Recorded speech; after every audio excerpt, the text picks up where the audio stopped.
So I'm going to just indicate that welcome to the Victoria Regional Transit Commission meeting. This meeting is being recorded and will be posted on the website. And there are members of the public online. They won't be participating, but they're very welcome to be a part of this meeting and to listen to the proceedings. So before we begin, I want to acknowledge the Victoria Regional Transit Commission conducts its business on the Lekwungen traditional territory, homelands of the Songhees and the Esquimalt First Nations. With that, and I'm going to turn to all my colleagues on the commission and say, we hope that we catch everybody who's doing a move or a second.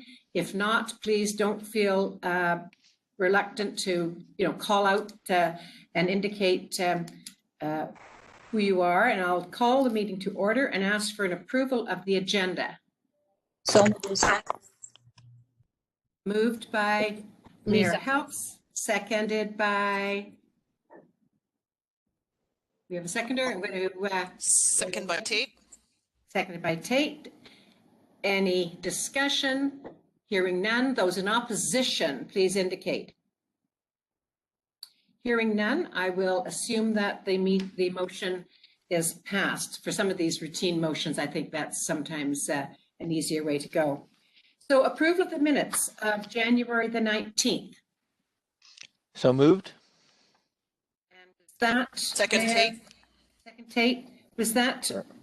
Murdoch moved. Murdoch moved, seconded by Tate. Any errors or omissions? Seeing no indications of that, those in favor, please say aye. Those in negative indicate. The motion passes.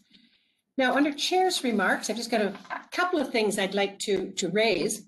On February the 10th, we were made aware of the Sustainable Transit Funding announcement from the Government of Canada. I sent a copy of the media release that I sent on the Commission's behalf, and I sent it all to you so that you're well aware of that. And while we have yet to delve into the details of the impacts of this announcement, I'm pleased to see that the Government of Canada continuing to support the essential role transit plays, and the funding will have a positive effect in advancing our vision for public transportation in our region. Fortunately, Mayor Helps and I had an opportunity later that day to have a phone conversation with one of the ministers involved, Minister Wilkinson, and I think Mayor Helps, you would agree that he was very encouraging, and that Mayor Helps gave him some indication of perhaps ways that we could make sure that BC Transit stays in the loop with any of those decisions. I don't know, Lisa, if you wanted to say anything further on that. Thanks, Susan. Yeah, just the reason that I was in the meeting with you is because we have a direct relationship with Minister Wilkinson through the City of Victoria. So he just reached out to me with the transit announcement, and then I asked Susan, since it's more proper for her to join, to come. And what he said was that the reason that they've done this approach we're giving directly to transit agencies or local governments is for cases in Canada where the provincial government is not cooperative with cities. But he noted that things were very good in British Columbia between the federal government and the BC provincial government. And I think the next step out of our meeting was for the CEO and the board chair of BC Transit to meet directly with both Wilkinson and McKenna to figure out how we can get some of the $5.6 billion that's been announced very rapidly. It will be coming as of 2021 into British Columbia's hands. So I think my understanding from the CEO of BC Transit is those next steps are underway. So yeah, it was very positive to have the minister reach out and be paying attention to the Victoria region, quite frankly. Thanks. Indeed, it was. And kudos to the City of Victoria for maintaining that relationship. And thank you for including me in that phone conversation. Another item is Handy Dark Custom Transit System request for proposals process has been concluded and been awarded to First Canada to continue to operate custom transit service in the region. This has been the provider. There was the usual process, and they have been awarded the contract again. So that's good news. In addition, Quinn and I had a discussion last week or the week before, and Quinn asked if there could be a place on our agenda specifically for a reporting out an update from the student rep. And I said I felt it was an excellent idea. I thought the commission would also see it that way. So you will see on our agenda today, there is an item, whether we leave it in that place on ongoing agendas, we'll see what works for everybody. But it's number 18 there, student update. And so that's will now be a part of every one of our agendas. And one other thing is I want to give a recognition to the BC Transit staff who have been traveling around the region. We saw them at the transportation meeting down at the CRD. They have been to council meetings in Saanich, Victoria, View Royal, and more communities planned for future months. I think it's an excellent way to ensure that all of the councils know what our 10-year plan is and the particulars about how we're moving to make transit absolutely the best here in our region. So that has been a good piece of work for transit staff, and would like to acknowledge that. So moving then along the agenda, under correspondence, first there is a note from a Claremont school project, subject to Commission's direction on this. We could refer this down to deal with when we're dealing with number 12 on the agenda, which is the special fair days, a report from the staff. I leave it in your hands. If that is your wish, we can move it there, refer it to that number, or if you wish further action at this time, up to you, Commission. I'll make the motion to refer that to item 12, or Mayor or Director or. Is there a seconder? That was, oh, pardon me, that was Mayor Murdoch moved. Second by Haynes, Mayor Haynes. can you hear me? Yep, that's good. I'll call the motion, question on the motion to refer. Those in favor? Those opposed? Hearing none in opposition, the motion passes. If going through this in this process, I miss anybody, for goodness sake, just a call out because I have everybody sort of on the screen, but in varying degrees of hearing it all. I am down actually at the transit offices and socially distanced here from Lisa Trotter and Tina, who are here assisting. So thank you all for joining wherever you're joining from. The next item is a communication from the district of Saanich, a letter. No action required on this. Motion to receive is probably in order. So move. Moved by Haynes, Second. second by Dubrow. Those in favor? Any in opposition indicate? Hearing none, the motion carries. The next item, another piece of correspondence, City of Victoria appointment of Councillor Ben Isett. And as you know, the decision does not rest with VRTC. So this communication has been sent to the province who make those decisions. So here at the commission level, our level, probably just a motion to receive would be in order. Moved. Moved by Help, seconded by Dubois. And Susan, may I just comment Yes. briefly? Absolutely. So at Victoria Council, we all take 2-year terms for various things, neighborhood associations, transit, other appointments. And so Councillor Dubois has been served his 2-year term. And so now it's over to Councillor Isett. So just wanted to clarify why this is here, it's how we deal with all of our appointments in a 4-year election cycle. Absolutely. And we've seen this, as you say, go through here previously, and I'm sure the province will respond when they have done their, I think, order in council or whatever is required for these types of appointments. I'll call the question on the motion to receive. Those in favor? Those opposed? Hearing none in opposition, declare the motion passed. The Vancouver Island Rail Transit. This material was also presented to the CRD Transportation Committee. So some will have seen this previously. They're probably at this point, if we receive it, we can refer it to staff for any comment that they may wish to make at a future meeting.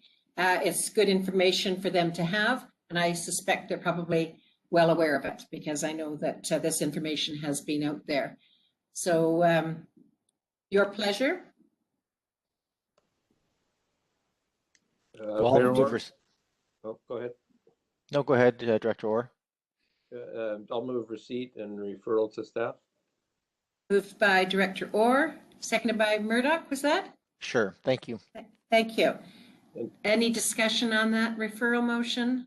Yeah, if I could, just as Yes. not necessarily as a mover, I don't have anything earth shattering, but yeah, I think Mr. Weber has done, you know, a fair bit of work on this particular file, which he's interested in over the last couple of years. And I just note the connection to an agenda item,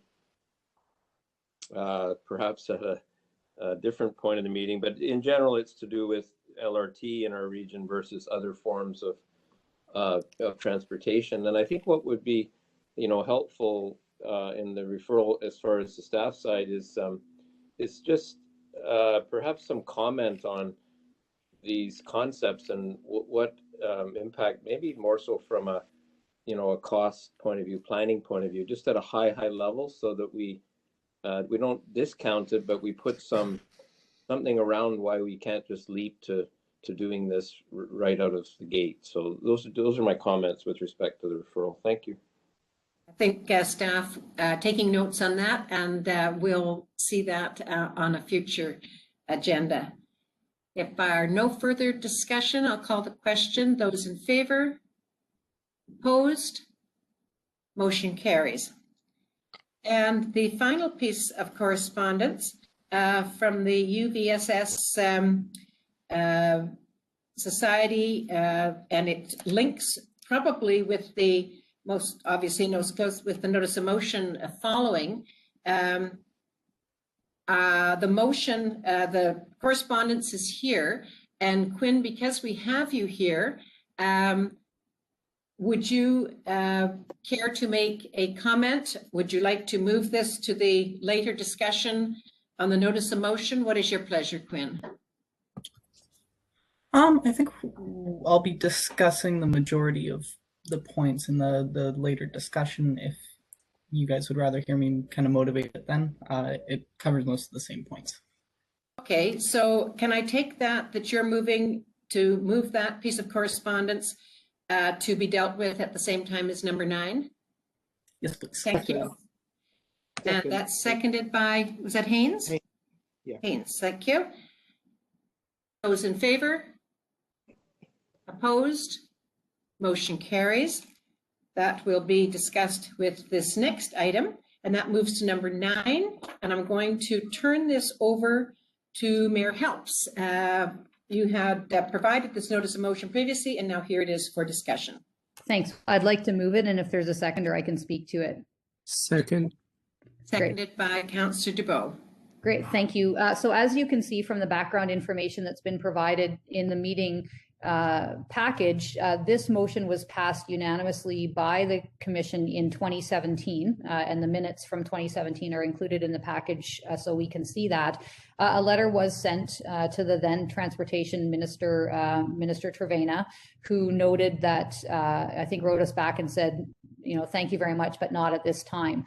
The reason that I'm bringing this back here today is because circumstances have changed. First of all, it's a long time away from 2017, but more importantly, we have a new transportation minister who, when he was on the UVSS, was very active with the Transit Commission, and in fact was one of the key negotiators from the student side behind the UPass as we know it today. So I'll let Quinn and others speak to the more substantive reasons that the student vote should be, or student voice should be a voice that also gets to vote. There are lots of reasons, and some of them are laid out in the motion and the motion from 2017 rather, and the students' letter. Student Society's letter. But I think if there were ever a time that we could accomplish having our student colleague have a vote at this table, it's when we have a Minister of Transportation who used to be on the other side of the table, as it were. So I hope the Commission will support this unanimously today, as we did in 2017. And I think the time to strike is now. So thank you, Chair. I'll leave it at that. I know we've got a heavy agenda today. Thank you. And I'm going to turn to the seconder first, and then to our student rep, Quinn. Shamarki, did you have anything you wish to add at this point? No, thanks. I will pass to the student rep. Good. Quinn, you're on. Thank you, everyone. Member Helps, Mayor Helps covered a lot of my points, but whereas like the VRTC currently provides students with a non-voting seat on the commission, which is a rotating seat between the CCSS and the UVSS, we would like to see this seat be expanded to a full voting member. As a part of this endeavor, we ask that the VRTC support us by sending a letter to the new Minister of Transportation, Rob Fleming, and support this advocacy effort. When this non-voting seat was first established in 2016, student advocates stated that there was a full intention of eventually making this a voting seat, and they had the support of the VRTC for this in 2017, as mentioned before. Changing the student participant seat to a full voting member requires amendments to the Transit Act, and it is for that reason we as students Your audio there. Yeah, there we are. I'm sorry, I just lost that last sentence. Oh, my bad, rural internet. So yeah, changing the student participant seat to a full voting member requires amendments to the Transit Act. And it's for that reason that we as students are asking for the Commission's support. As students make up the largest transit ridership stakeholder in the Greater Victoria region, we feel like meaningful representation on the Commission includes the ability to vote on decisions that directly impact our student body. And as Mayor Helps had just mentioned, Rob Fleming has been involved with the VRTC in the past, as well as he had a portfolio as the Minister of Education and a former chairperson of the UVSS, and we feel he's well aware of the issues that students are facing, and right now would be a perfect time to bring it to him, whereas the previous minister, or one of the 2017 Minister of Transport, may not have been the best match at the time. We'd also like to iterate that citizen representatives on transit commissions isn't unprecedented. Cities such as Toronto, Montreal, and Ottawa all have citizens involved in decision-making on their commission. And with that, would I be able to invite the guest, Emily Lowen, to possibly speak on any of these points? No, I'm afraid we don't have that. I'm confident that you've been discussing this with her and you're bringing forward. You are the student rep on our commission, and so you're the spokesperson for students on this. Well, with that, then I cede my time. I realize we've got a big agenda, and invite any questions or let the discussion continue. Thanks, Quinn. Open up the discussion for other members of the commission. Chair, I'd like to... Oh, Mayor Haynes? Yes, Thank go you. ahead. You know, Saanich is, along with Oak Bay, the home for quite a large student population. And certainly I'm fully engaged in student representation and interested in student interest. I have 4 children, including my son's wife, who went through UVic and Camosun. So I'm very engaged in that. I struggle, though, in understanding the range of the voting and what type of voting. I struggle in the area of financing. For example, and I raise this without prejudice, there was a recent vote in my term on the commission which went 4-4, which is about free riding opportunities on the buses for students and others. And I was struck at the time that we have 3 pools of income: the gas tax money, the ticket revenue, and the municipal taxes. And we know on the commission that as the evolution of motorized vehicles go forward, there'll be less tax money because there'll be less taxes to collect on gas, because the promise is going to phase out gas-powered motor vehicles, which means then it comes to tickets and municipalities. The other piece is, as we roll out the service, we're quite aware that we have insufficient services right now to address the critical need, I would say, of transportation into the non-core areas. So I struggled understanding how financing could be achieved if we struck out one of the important pools, which is tickets. And to me, that's an area where we should all be lobbying. Every single one of us, every resident, every student should be lobbying the province and the federal governments to step up with their monies. So when I was in that process of voting, I didn't support that. But the then student rep, rightly for their interest, said if they had had the vote, they would have swung the vote 5-4. And that troubles me, because at the commission here, we can legislate taxes and levies on the residents of our municipalities. And we're elected officers of our municipalities to do that. Whereas with all regards to students, they're not elected by the residents of the municipalities to address the financing issues. So I would raise a question, which maybe we can come back to later. Is it possible to have a vote, but on non-financial issues? Because that's where I think I'm not prepared to support this. If there was a vote to embrace students in the actions and works of the commission, but on a non-financial capacity, I would feel more comfortable. When I look at the examples you raise of Toronto, Montreal, and Ottawa, having lived in Toronto and been a frequenter of Montreal and Ottawa, their financial frameworks are very different. Their riderships are very different. The age and established level of their transit systems are very different. It doesn't compare directly to here in terms of how they manage their resources. I was curious that the UBC TransLink model wasn't mentioned, and do they have student representation that votes on the financial matters? So as things stand, I have great regard for all the students. I have a long history of being involved with students. I was the council liaison for 4 years as councillor to UVic. I continue to do that role with Councillor DeVries. But I just cannot see myself supporting a student vote when they're not elected by the residents who will be taxed to make financing issues which would have permanent long-term impacts on the fiscal load on our residents. Thank you, Chair. Thank you. Other speakers? I'll, if I may, Chair, it's Yes. Director Murdoch. Councillor Murdoch, yeah. Oh, except Director Orr, I think, had his hand up, doing the appropriate system first, if he wants to go. Okay, no, okay, I get to go. I thanks Mayor Haynes for your comments on there, because that was something that struck me. I think the case made here in the letter and the motion that higher education, and particularly students, have unique user needs and a valuable viewpoint to inform the board is well taken. I can certainly say without reservation, Quinn and your predecessors, that the input that's been provided at these meetings has been quite phenomenal, as they've really contributed meaningfully to the debate. But the two observations I have are that, one, because we are a taxing authority, I'm not actually clear how we could allow non-elected officials to be a direct taxing authority. The models that are cited, as Mayor Haynes pointed out, Toronto Transit Commission is a committee of council. They're appointed from the community, but that taxing authority goes up to the elected officials for the approval of the budget and the taxing authority. It's not direct.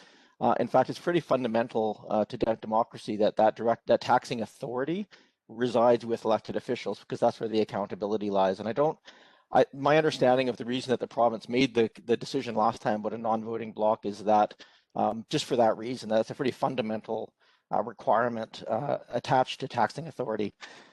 But I also think that the the points made about the geographic knowledge and the specifics actually do indicate that the students should have or education as a whole should have a bigger voice.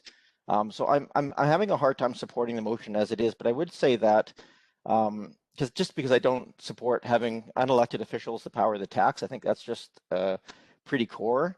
I am very supportive of the continued position on this board, plus an additional way to support students contributing to the board more broadly. And if this motion is defeated, I would actually like to make a motion arising that has staff bring back some options for some sort of model of an education or higher education advisory committee similar to ATAC that could augment, so that and I'll motivate to that if at the time if I can have the opportunity to make it. But I think raising those issues and giving a bit broader and more meaningful voice to this table, I think would be really critical, more than just a voting voice at this table.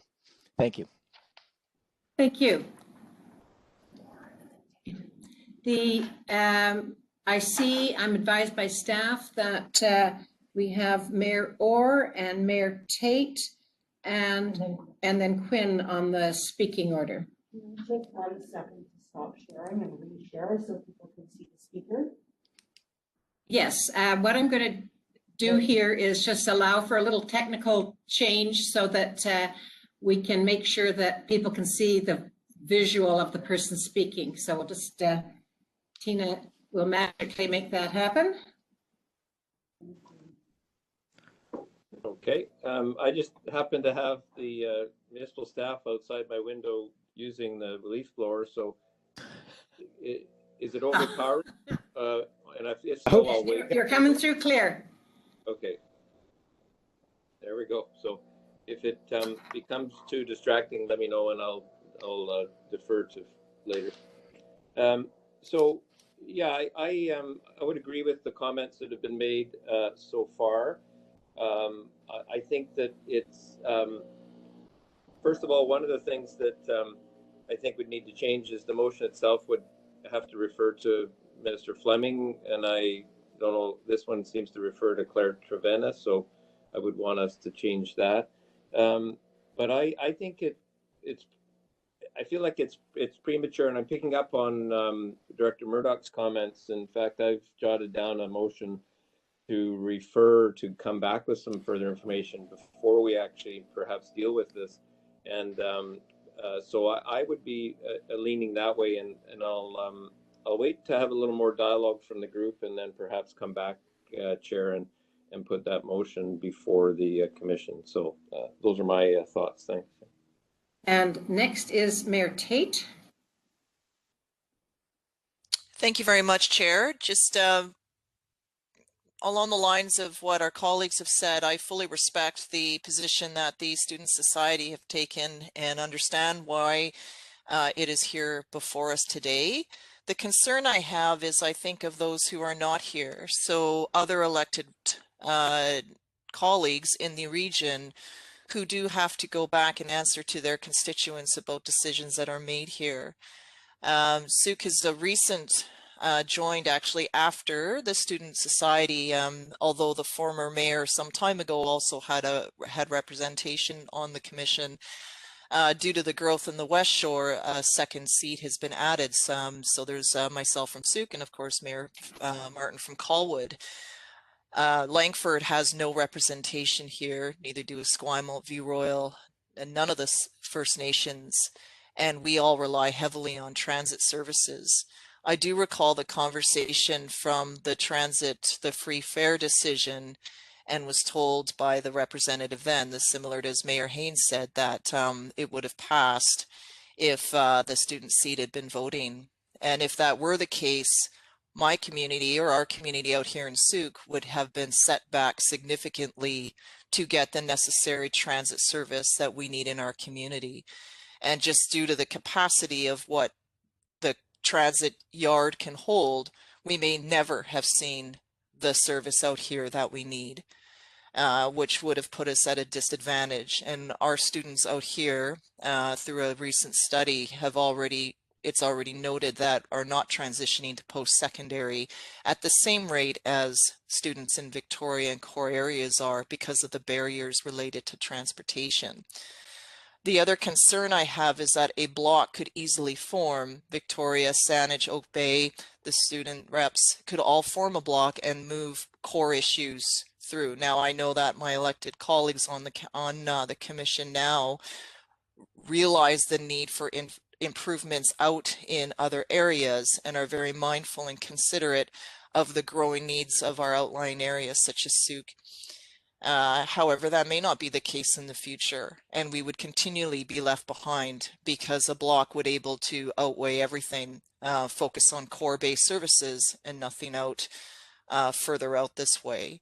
So that's the concerns that I have is my elected colleagues from the region are not represented here on the commission, and also the need for the services that we desperately require. Souk has been incorporated for over 20 years, yet our transit plan was only adopted last year. And now we can start planning better for the future. But I just want to illustrate how we've been left behind. Through no fault of anyone's, it's just the nature of things. And yet our residents travel significant distance and use transit. We have one of the highest uptake of transit out in this way for affordability, for climate initiative and so forth. So those are my concerns. I'll leave it at that. Thank you very much, Chair. Thank you. Before I go, Quinn, to you for a second time, I'm going to just canvass the members of the commission. I think, Mayor Martin, we haven't heard comments from you. You do not need, of course, to make comments, but just want to give you the option. And I believe everybody else has spoken for a first time who wanted to. Well, then, Chair Bryce, I will jump in just so that I spoke. I didn't want to speak just because I think what's been said is reflecting my values exactly.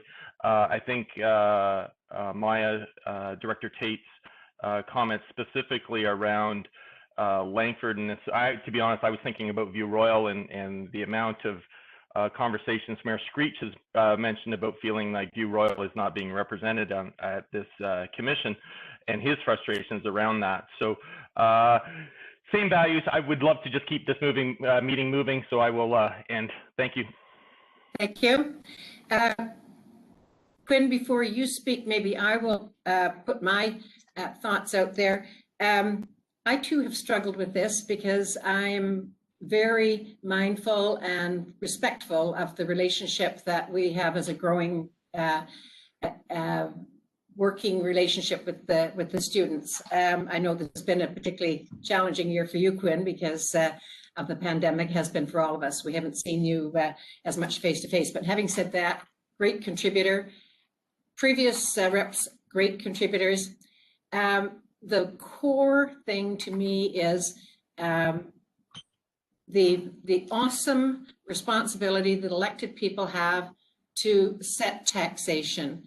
That is something that is fundamental. It's core to our way of governance, not just here at the Commission. We know that down at the CRD as well, because the CRD also has that amazing ability to tax without having to sort of go back to a higher level of or a different level of government. And because that is such a very high level of responsibility,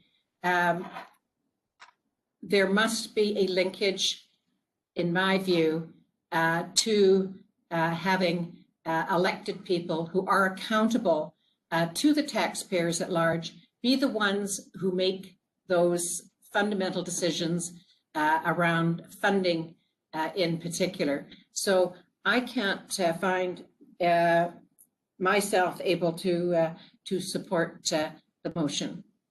Quinn, further comment?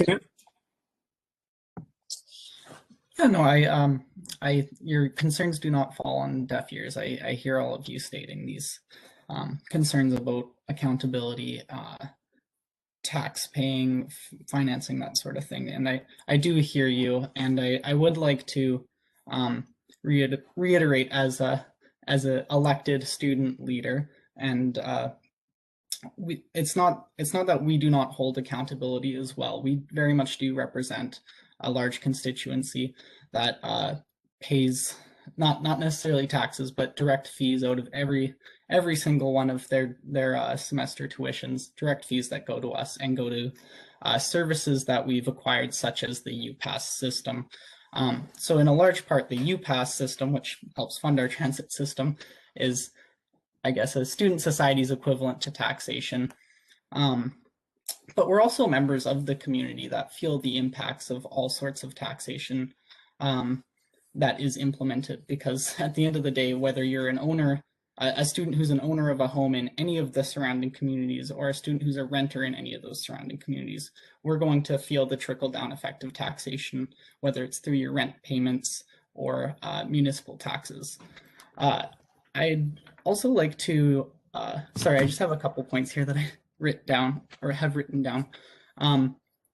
Victoria has a very large proportion of student riders in comparison to communities such as Toronto. We have a higher proportion, and for that reason, that's why I'm bringing up the precedent of student voting or citizen voting seats on those boards, and why we feel that it is of paramount importance that students have that here. Just to address the concerns raised around other communities being represented, I will cite that a lot of our students don't necessarily come from the core areas of Saanich and Victoria. Personally, a lot of our board members come from more rural areas in North Saanich or Souk, for example, and we do have to represent those members when we come to these meetings as well. We can't focus on a core area of the Greater Victoria region. We focus on all areas of our members' kind of ridership concerns. Sorry, just a few notes. You guys raised awesome concerns here. I can't speak on behalf of my predecessor on this board or this commission, because I'm not familiar with all of her motivations while sitting here, but I do feel that concern about the taxation and student interests. And as students, we're not looking to form a voting bloc. We're not looking to necessarily have bias towards funding towards free things all the time. Like we very much do feel all the same concerns you do. We are members of the community, and we're accountable to our community and your communities as well. And in such a position where we had a voting seat, we would take that responsibility on very seriously. I think I've covered the points I wanted to make, so I will cede my time at this point. Thank you, Quinn. Having heard everyone speak, unless there's somebody who has something additional to add, if there is, please. Chair, I haven't spoke. I send you a message. Right. Not sure if you've seen it. You bet. Go ahead. Thanks through the chair. I think I want to raise 2 points. One is that I have a question for the staff, and just to reiterate, the decision of the motion in terms of taxation is the local government is responsible for property taxes, not BC Transit's, correct? Well, actually, we set the tax here at this table, Shamarki, and then we send it to the municipal government. The municipal government does not have a chance to weigh in, but it becomes part of the tax bill that they send out. So when Victoria sends its tax bill out, their portion of that money comes from transit, and that's decided by you here at this table. And who has the core responsibility for property tax? Local government. Correct. And that's what I thought. And I believe that all the local government in the region is not represented in the regional transit. Is that correct? Well, the makeup of the commission is under legislation, and it is, not to get into all the details of it, but there are specific areas that actually have to be represented. Not every municipal government, but certainly geographic areas are named in the legislation. I'm sorry, I didn't realize my camera was not on. I thought all Yeah, this that's stuff. okay. Yeah, to follow on that, is it fair to say that every municipality in the region is not represented on the Regional Transit Commission? Correct. And there will, and is it fair to say there is a lack of representation? Well, lack is, I mean, it's such a judgmental term. I can only give facts out. I guess it's up to each individual to say whether or not we, wearing our regional hats, consider the whole of the Greater Victoria area. Yeah, for me, I appreciate and I agree in terms of governance and taxation. But if we speak about taxation and representation, personally, I feel that everyone in the region is not represented the Regional Transit Commission and in terms of full representation. And I think for me, as a elected local representative, students are also elected, although the local government make the property tax, and the core responsibility of property tax is on the local government, not the BC Regional Transit Commission.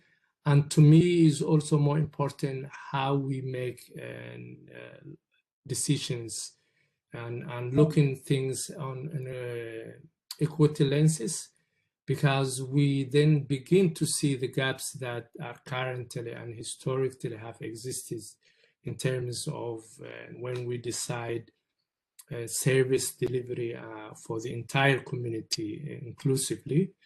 And transportation equity is one of those conversations, not only at a governance level, but also at all levels of the region, and that which is very crucial. I think there is a huge benefit in the student representative to have the right to vote. One is it helps our decision better, because last time I believe the vote was 4-4. It was tie, if I'm correct. And secondly, the students have a high stake in decision making, and usually when we make decisions, if you're not on the table, then if those who are on the table and make the decision, which have directly impact in your life and your day-to-day life. And I can appreciate the concerns about equity in terms of service delivery in remote areas and other parts of the region, but students live everywhere, and students are not only at the core area service in Saanich and Victoria and Colwood, but they do live everywhere, and including Lanford. So I think I do understand in terms of the taxation, but just to reiterate again, not to repeat myself and what has been already said, I don't see full representation, and I understand that argument, but it still lacks that a lot of governments is not represented on this table. And I think students would bring an important perspective and a core people to the decision making. So I personally, this could be my last meeting, depending on when the minister appoints my colleague.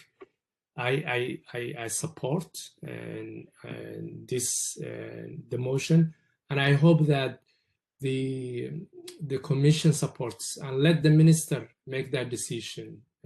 The send here. Thank you. Thank you. I think we have now heard extensively on this issue and everybody's had a chance to speak. I'm going to call the question, but because I can't see all of the individuals, what I'm going to do is I'm just going to call your name, and the motion that is on the floor is the one that was moved and seconded. I'm going to call, yes. Sorry, this is Director Orr. I would like to, if you'll allow, make a motion to refer, which I would think would take precedence over the question. And You're making a motion to refer to? well, I'll read the motion out if you'll allow me, and then we can have discussion effectively back to staff for some further information. Seconder for the motion to refer? Well, I know if I could read it out, it's not just as simple as a motion to refer. So I'm looking to you to see if you'll allow me to make a motion and then. Absolutely, a motion to refer takes precedent over the motion on the floor. Yeah. Yeah. So if I'll read this as slow as I can for staff, but the motion is to refer to staff to report back to the commission with a summary of similar transit authorities that include citizen representatives with voting privileges, and B, also options to consider to encourage more formal student representation. And if that's a seconder, I'll just briefly motivate. Sure. If it's seconded. Calling for a seconder for that motion to refer. I'm not hearing a seconder. Sure, I'll second for discussion. Second. Then Director Orr or Commissioner Orr. Yeah, so just very quickly, first of all, I think Director Helps in chat clarified the notice of motion is on the agenda itself, but not in the agenda. So that was my confusion. So I understand that now. I want to just acknowledge that I think that to make a decision now, and I sense this motion is not unanimous in terms of moving forward, I think it then potentially could kill the opportunity for exploring this option. There are a number of things that we've talked about right now that the minister, if we send it, will not have necessarily access to. And so we're putting the minister in a tough position to have to make a decision. I think we need to be careful with dialogue around split votes, and one more vote would move it one way or the other. The split vote itself indicates to me that the issue is not, doesn't garner, enough support. And on any given day, we may not have all our members here. So I'm going to ask you to just ensure that you keep all of your comments on the wisdom to refer. Okay, very good. So I think that there's benefit in referral to get more information before we make a decision of this nature. Thank you for that guidance. I appreciate it. Yeah, bye. Thank you. Further discussion on the motion to refer? Susan as the Yes. seconder. Go ahead, Lisa. Yeah, I can see that the main motion is not going to pass today, and I appreciate Director Orr's spirit of wanting to get more information. So I would support the motion to refer in that spirit so we can get more information from staff, particularly with respect to how other transit authorities with taxation power or not are governed to help us make this decision. So I support the motion to refer, and I want to thank Director Orr for making it. Yeah, and Susan, I want to further discussion on the motion to refer. Yes. Councillor DeBro. thank you, Chair. Yes, there is a public representative, but also is a public representative that's elected by the student bodies.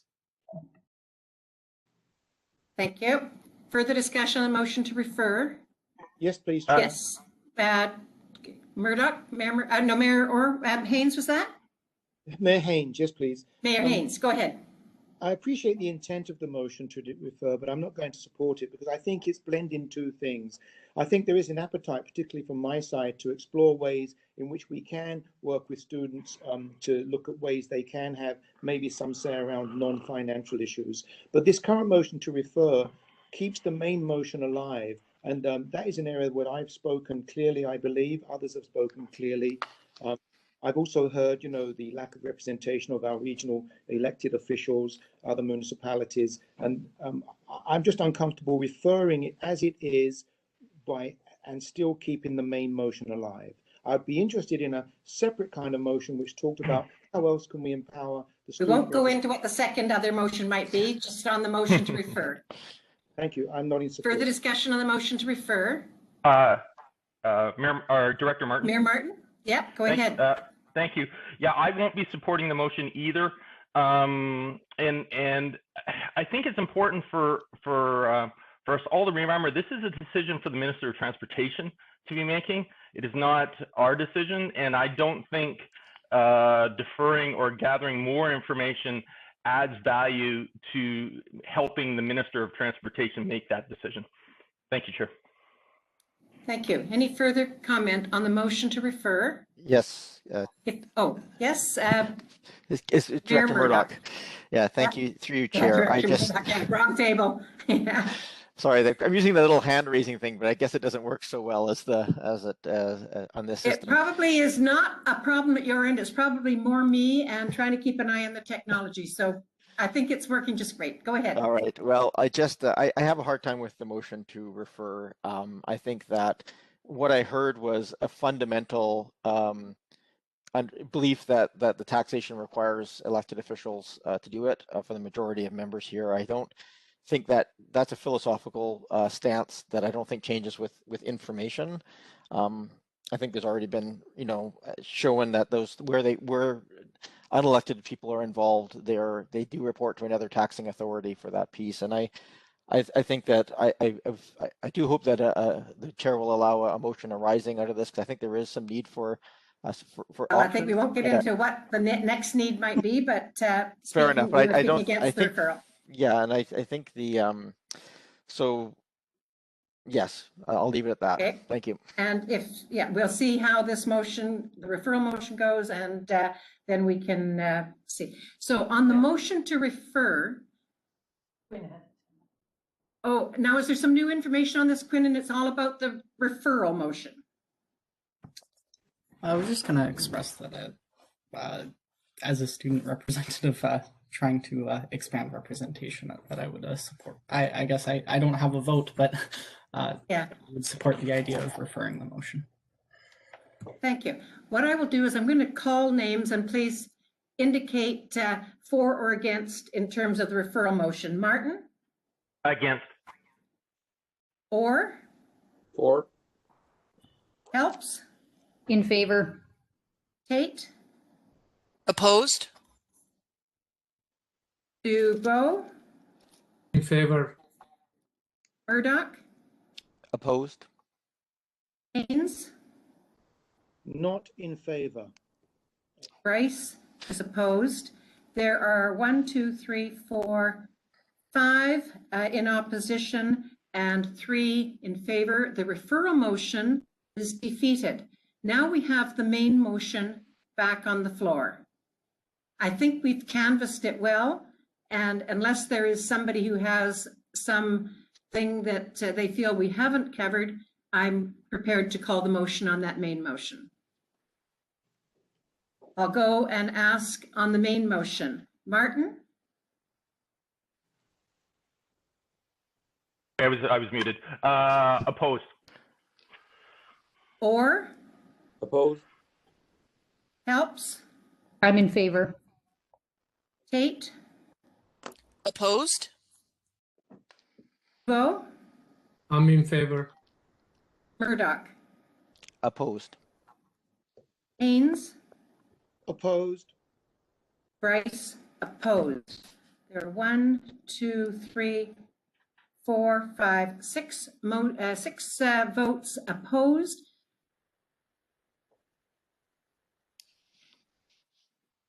Now, a couple of individuals raised the point about wanting to come up with a subsequent motion. The very first member of the commission that mentioned that, 2 people did, Murdoch and Orr, but what I'm going to do is, because it was first mentioned by Murdoch, I'm going to go to you, Mayor Murdoch, and see if you have something you wish the commission to consider. Thank you, Chair. Yeah, I think the motion arising out of this would be that staff be directed to bring options for an educational advisory committee to a future board meeting for consideration. And if it's seconded, thank you. I'll just very quick motivation. I'm just going to, who was the seconder, please? Haynes? Haynes. Thank you. And I Go just ahead and speak, very, Mayor very Murdoch. very quickly on this. I think, you know, I look at things like ATAC work really well because multiple stakeholders gather with their unique expertise and viewpoints, and they're guided by staff to have that operational knowledge when they're making recommendations. And what I've seen from that model is that many times they've raised operational issues, things like, you know, brighter signage for people for better visibility on the buses, that just get turned into operational enhancements without having to come through this governance body to see the results. I also think that with that sort of cogent group advice coming up to this board, it makes the decision making of this board that much simpler. I think I'm not suggesting at all that the representation here should go away. I think that's an important piece, but I think there's a value at least looking at that model to enhance what are pretty unique requirements or needs of the experiences of the student bodies in the region, and I think that's an option that we should look at. So I'm just, if we give it to staff to come back with some potential options of how that might be structured and what the impacts would be, I think that would be very beneficial, potentially very beneficial to this body. Thank you, Chair. Can the second speak? Mayor Haynes, can you hear me? Yeah, I can hear you now. It cut out for a moment there. I know. And Mayor Murdoch, I apologize. A lot of what you said near the end there, we missed. I don't know, Mayor Haynes, just as a check, did you also lose the last portion of Mayor Murdoch's comments? I caught it all. Okay. And then when it came...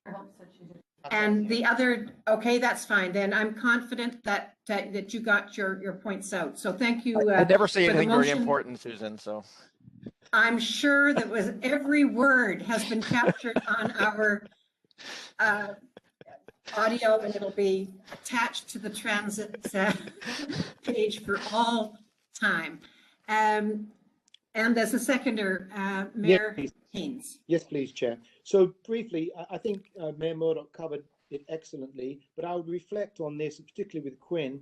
You know, listening to students' voices is something that we've worked hard at and have, in partnership with students, done some amazing things. There was the Student Municipal Cooperative, if you like, at UBCM 2016, where we championed provincial monies for on-campus housing that achieved $460 million. So that was a real affirmation in my term as a councillor in listening to students and working with students collectively. More recently, Saanich just moved the occupancy level of single-family homes from 4 to 6. I just use these as examples. And that was, in both those cases, greatly informed by inputs from students. So if the Commission could have such a committee that the Mayor Murdoch is suggesting, I think it would be a positive thing, because it would embrace a more broad spectrum of the students and give them the opportunity to have dedicated time to come up with some of these new ideas, great ideas. Thank you, Chair. Further discussion? Seeing none, before Yes, I call yes, please, Chair. Yes, go ahead, Mayor Tate. Thank you very much. I'm in support of this motion, and just a request, if possible, as staff do their research, to come back to us at Royal Roads University also be considered. That's a facility out in the West Shore. They do have a lot, you know, students from all over. So just in the work, I would not want to see us establish a committee that doesn't include Royal Roads. Thank you. And I will lend this my support, acknowledging that, in my opinion, our student on the board, that position we have now, would continue, and that the committee would be an addition to that. I would not see this as replacing the student on the board by any means. Anyone further on this motion? If not, I'll call the question. I have if I'm allowed to have input, I would like to. Absolutely, Quinn. Yeah, I'd just like to state that for these meetings, we typically meet with other institutional student governments, such as at Royal Roads, their student union, as well as the Graduate Student Society. And since I'm from the Camosun Student Society, I also meet with the University of Victoria Student Society for these decisions so that I can be informed of issues going on there and better represent all the students in the Greater Victoria region. I also I support the idea of such a committee, having a student seat as well as having this committee. But if there was a committee, I would like to see maybe the GSS, UVSS, CCSS, and the Royal Roads Student Association all have kind of participation on that and maybe be consulted with in the creation of that. I think that point has been made, which was excellent. Anyone else with comments? If not, I'm going to call the question. I think in this case, I will just call those in the negative. Those opposed? Hearing none in opposition, I'll declare that motion unanimously supported. Members of the Commission, thank you for this amazing discussion. I think a lot of important points were made here this morning, and I think, I think we're all wanting the same good outcomes. So we'll move now to reports, and the first one, number 10 on our agenda. Megan, do we have you on deck here? I'm here. Can you hear me? Okay. Welcome to our meeting, and please take us through the material. And this information is that Megan is reporting at this point piece is for information only. So at the end of this, the most that we'll do is just receive this and move to our approvals later in the agenda. Go ahead, Megan. Thank you very much. So this is the financial performance report for the period ending December 31st. Tina, if you can move to the next slide, please. Thank you, that's great. I just want to point out one thing before I continue, that our last meeting, we did have an amended annual budget, and our year-to-date information looked a little bit weird, which we talked about then. And for this year-to-date information, the annual budget is now in sync with the December budget and the annual budget, so it shouldn't look quite as bizarre as it did last time. And I think what I'll do is I'll just go down to the individual slides and speak to them. Tina, you could scroll down. Thank you. Thanks. So what we're seeing for year-to-date December, and again, I'll remind that the budget was amended to reflect the Safe Restart funding, as well as reduced passengers, the subsequent passenger revenues, and lease fees. Those were the main categories that were adjusted in our budget amendment last time. So year to date, what we're seeing is that passenger revenues are still even a bit lower than budget due to, of course, lower ridership, and the no collection of fares during April and May, although we do receive 100% of the BC Bus Pass revenue, which is great. And our targeted passenger levels and revenues were targeted to be 50% of the 1920 levels, and we're slightly below that year to date. As you can see, our passenger trips are also below budget, or 59% below 1920. And so the forecast is to be $2.3 million below budget at year end for passenger revenues. Advertising revenues we're still collecting, on pace, and we will hit target for that. And passenger trips will also be below at year end, 2.3 million rides below budget, which is a 50% of prior year's actuals. Can you scroll one, go down, Tina? Thank you. So just touch on the Safe Restart funding that we received, the $43 million. We are recognizing 21 million of that for this fiscal year, and we're recognizing it in its entirety for the December year-to-date budget. The provincial operating contribution, which now for this year, they are paying on actuals, no longer on budget. So they are below budget by 2.7 year-to-date. And that'll carry through to year end, which is aligned with the lower operating costs projected. Fuel tax revenues are below budget year to date, and we'll see the same number at year end as well, $1.5 million. And again, local contribution is below budget, which follows suit from the lower operating costs, lower lease fees, that is offset by lower revenues. And we are forecasted to be below budget by 1.2 million by year end.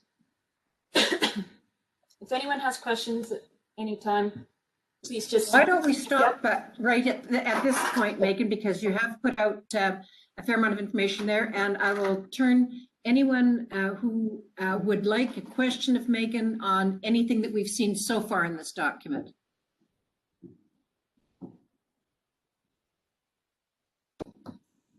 Looks like you're good to go. Okay, great, thank you. Tina, next. Thank you.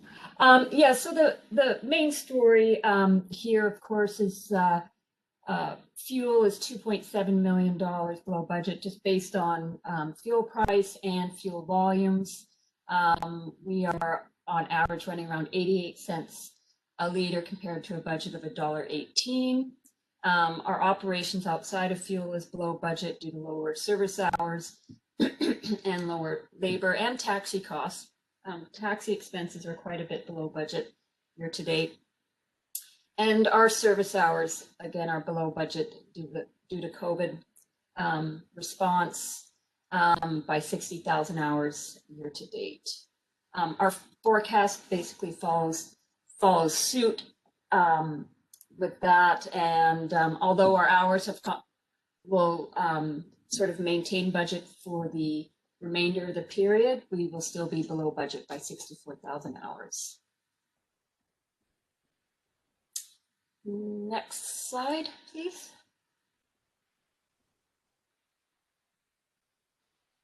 Thank you. It's similar story along as throughout the whole year. We're down under budget year to date on maintenance. We have some vacancies and lower service hours. Fleet maintenance is pretty much on budget. We do have savings as we were able to capitalize the CNG fueling station, and therefore it wasn't an operating expense. Although for year end, the Victoria Facility Master Plan expenses are coming in a bit above budget. Next slide. And this speaks for itself. It's mostly due to vacancies. There have been lower marketing expenses, and our information software costs have been below budget, and that'll continue to year end. Slide. And same with lease fees, lower than budget, just due to some in-service timing points on our some IT projects and building projects, and that will follow through to year end. Thank you. And any questions on that before I jump ahead?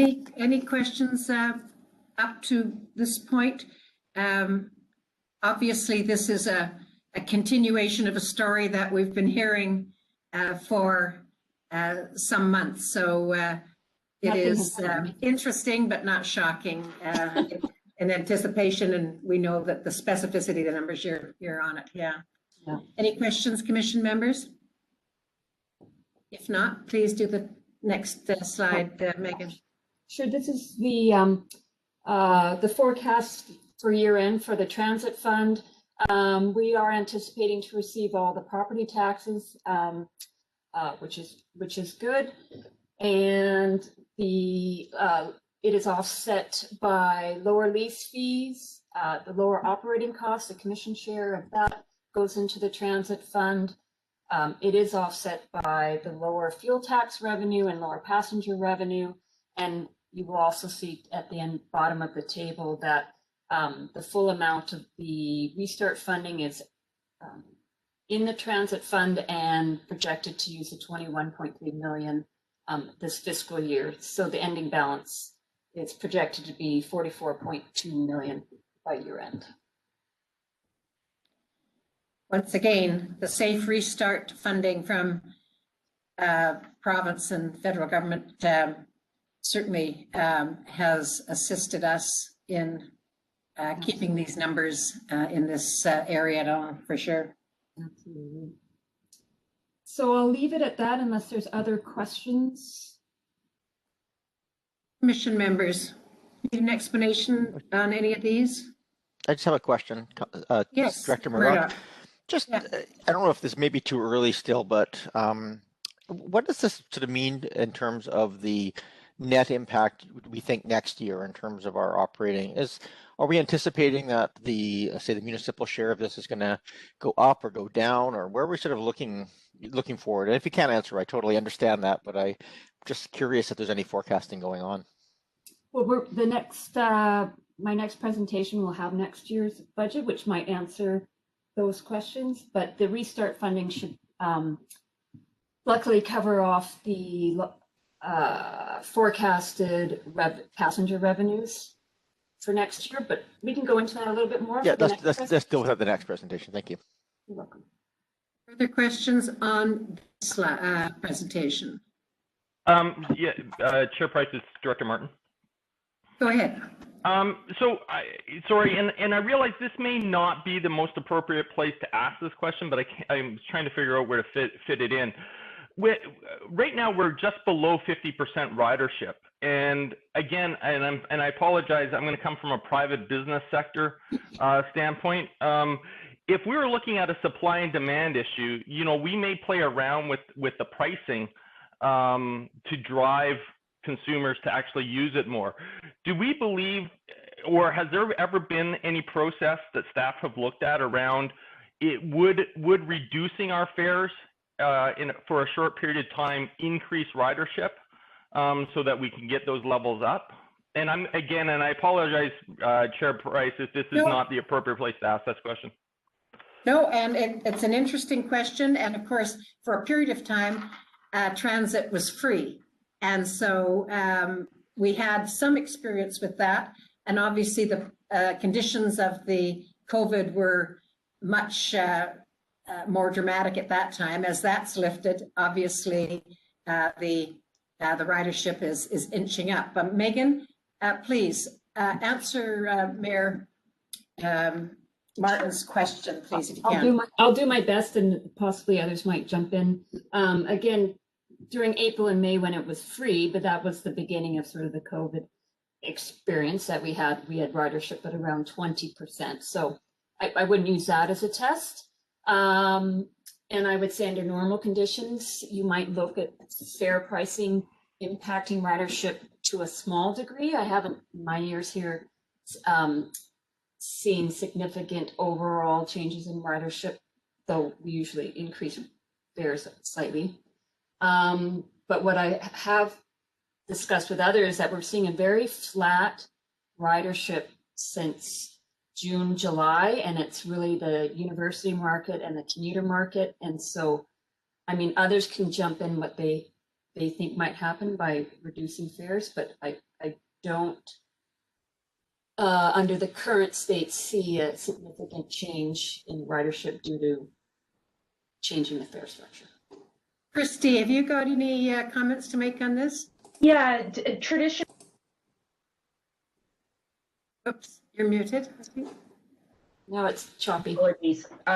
So traditionally, transit fares are typically seen as being fairly inelastic, which means that changes to the fare structure don't make huge differences in people's decisions around whether they're going to use the product. It may entice more choice users who would otherwise use a different mode. But that said, I think we're doing two things in the background. First of all, is we are taking a look at our overall fare strategy right now to reflect exactly what you've mentioned there around like potential promotional opportunities, our fare structures in terms of how our products are marketed towards changing mobility patterns right now. I think our largest challenge right now is simply that a lot of people just don't have someplace to travel to. And that until some of these larger institutions and workplaces come back to in-person learning and working, we are going to see a little bit of a lull.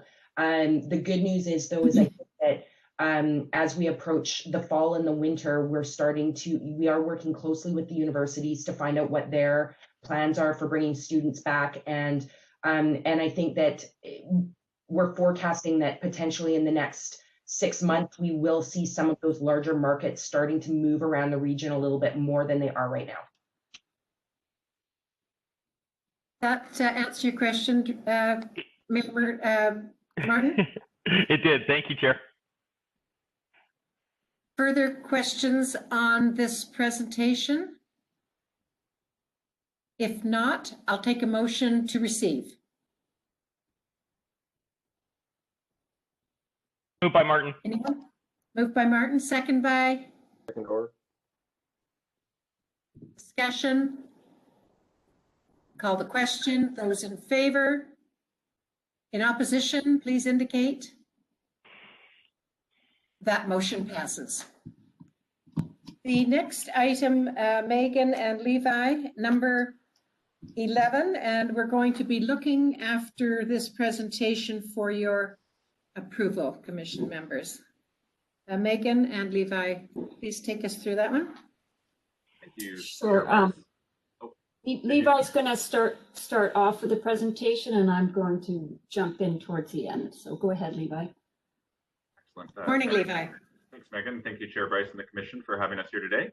As mentioned, we'll be going through the 2021-22 annual service plan, base budget, and tax regulation. So I'll speak to the first piece, the annual service plan, and then I'll turn it over to Megan to speak to the base budget and tax regulation elements for consideration and approval of the Commission. So every year we develop and present an annual service plan to the Commission. And that annual service plan really seeks to identify some of the key service changes and service improvements targeted for the system over the following fiscal year. Of course, this year, due to COVID-19 and a number of the complications associated with COVID-19, we've had to approach that a little differently. So in this case, we've actually created two separate annual service plans within this document. One that really reflects the base plan, so the return to targeted essential service levels that were identified in the Safe Restart Agreement. And then the other secondary plan is the expansion plan, which would seek to utilize the 20,000 hours and 8 buses that the Commission approved to take forward to the province at the December 1st, 2020 Commission meeting.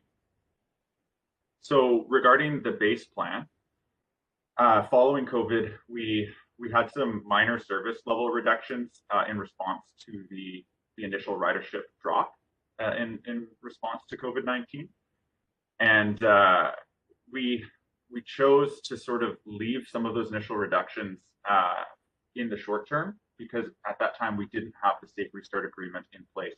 So now that we have that agreement and we've got funding to cover the shortfalls from passenger revenue and the motor fuel tax revenue perspective, we're starting to build those service levels back up. And so the base plan really speaks about how we're going to slowly increase those service levels back to the service levels we had in 2019 pre-COVID.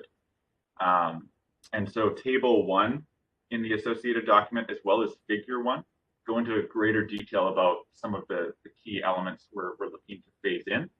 So table 1 is more just summarizing the key changes, and then figure 1, lower in the document, identifies how those changes will impact service level changes throughout the period in relation to our original budget. And then, of course, the expansion plan is contingent upon funding approval by the province for their portion of that expansion. So we've identified some of the key proposed service improvements under that separate expansion plan that would move forward if we get that provincial funding approval for their half of the funding. One thing I'll note is because of some of the dramatic changes in ridership patterns throughout the region, and also some uncertainty in terms of exactly when that ridership will increase again, we've kept some of the details a little more vague than we would have in previous years. So usually in the annual service plan, we're very prescriptive around each of the specific elements and items. In this case, we've instead broken some of those proposed service improvements down into subcategories that will allow us to be a little more flexible and adaptable as we see ridership patterns change and evolve within the region over the coming year. Regarding the base plan, so I'll just quickly run through the table here.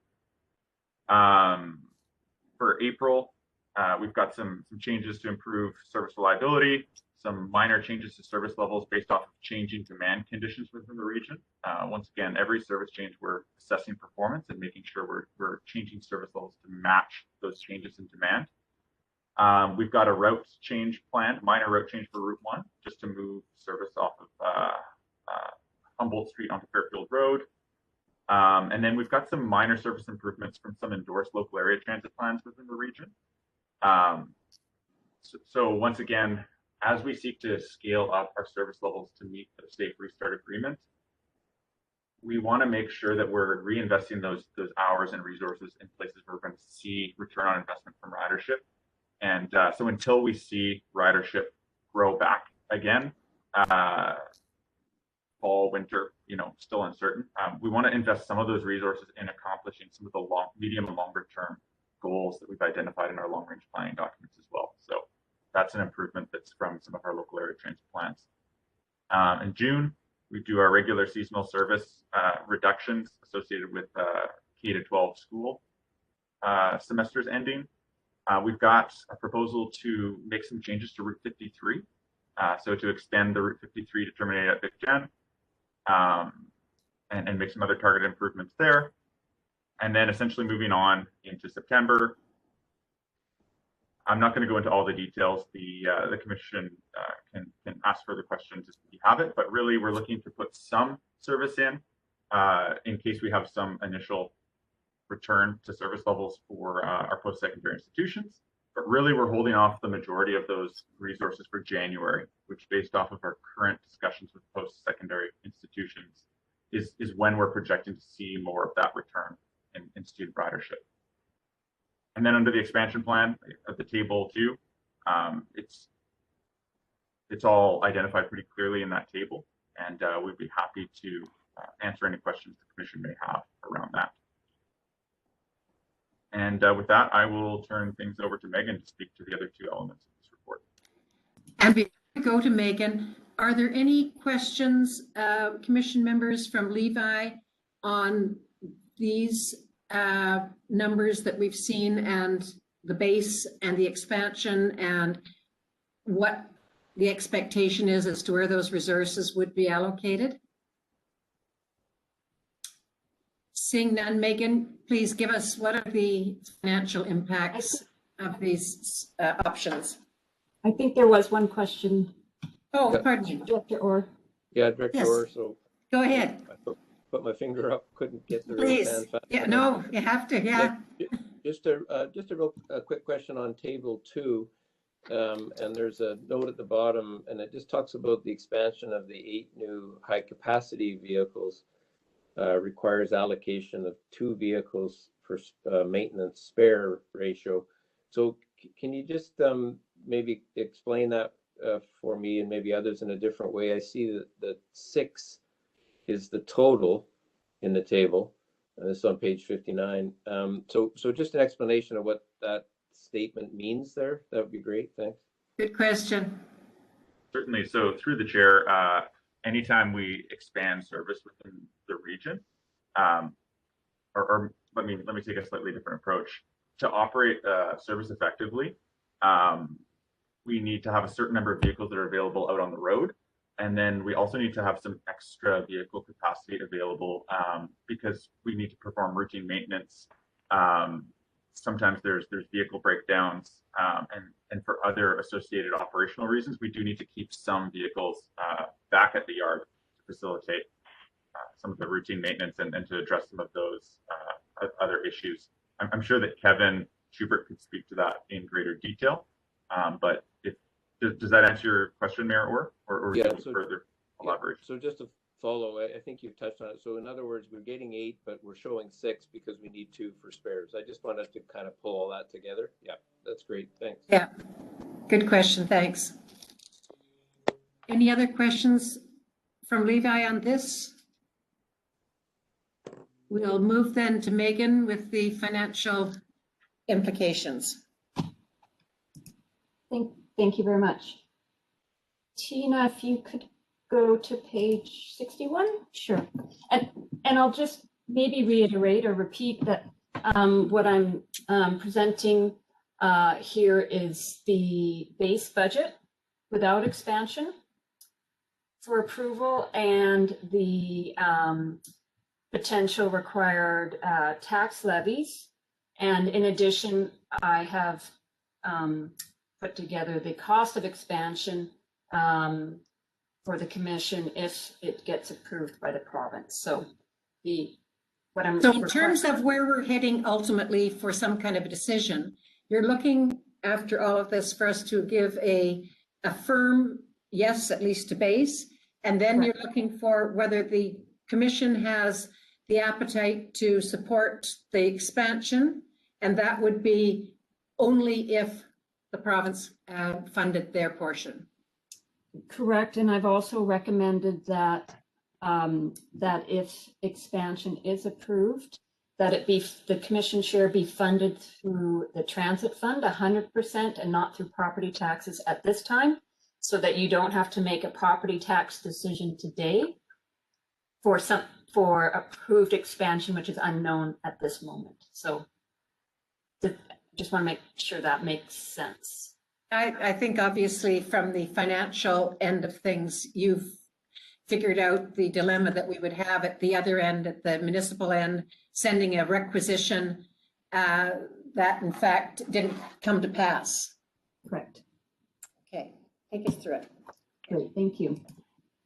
So the 21-22 base budget reflects passenger revenues that are in line with the medium scenario that we are following the restart agreement. And that reflects 55% passengers and passenger revenues compared to the 1920 level. It reflects fuel tax revenues being at 95% of 1920 actuals. And as well, of course, using the remaining $21.3 million of the safe restart funding to offset that difference in passenger revenues. For the operating expenses, we have labor and benefit increases in line with the provincial mandate. We have assumed an average diesel fuel price of $1 a liter. This year's budget was $1.18, and we're running around $1 today. We do have, we did a review of all our operating costs a few months ago, and we looked at items such as travel, conferences, training, et cetera, in light of what we expect sort of our COVID experience to be like in the upcoming fiscal year, and reduced costs by $500,000 in those categories. There are added COVID-related expenses totaling $1.9 million. And as well, slightly different from the last time we talked about the potential 21-22 base budget, is that for 21-22, we have added $1.5 million for the rapid transit project, which what we're doing is we're just spreading it over 2 fiscal years. So we're just going to start the project a little bit later. So it's the project still going ahead, or represented that way in this budget. It's just happening over 2 fiscal years. And as well, the lease fees for vehicles, facilities, and equipment are in line with our long-term capital plan. And we also did a review recently of our lease fees, and the interest rates were reduced slightly given the markets today. So lease fees overall have actually gone down. So you may notice that as well. Excuse me. So if you go down to page 62, that's great. The blue column shows the base budget for 21-22. And the service hours are 981, and that reflects being slightly lower than we are today as we move up towards universities being back in class in January as opposed to September. And passengers hitting those 55% targets that we mentioned before. I'll just pause there for a moment if anyone has questions on this. Any questions on this base budget and the figures? Susan, it's yes. Director Murdoch, was it? Actually, Director Helps was first, and then I cut her off. Okay, Mayor Helps. Just, I guess, the crystal ball question. What if we don't hit those ridership targets? What's our fallback position in terms of revenue? The typical fallback position would be that more would come out of the Victoria Transit Fund to cover those changes. Okay, and okay, I'll leave it at that for now. I guess we're just gonna have to watch this really carefully. Thanks, Chair. Mayor Murdoch?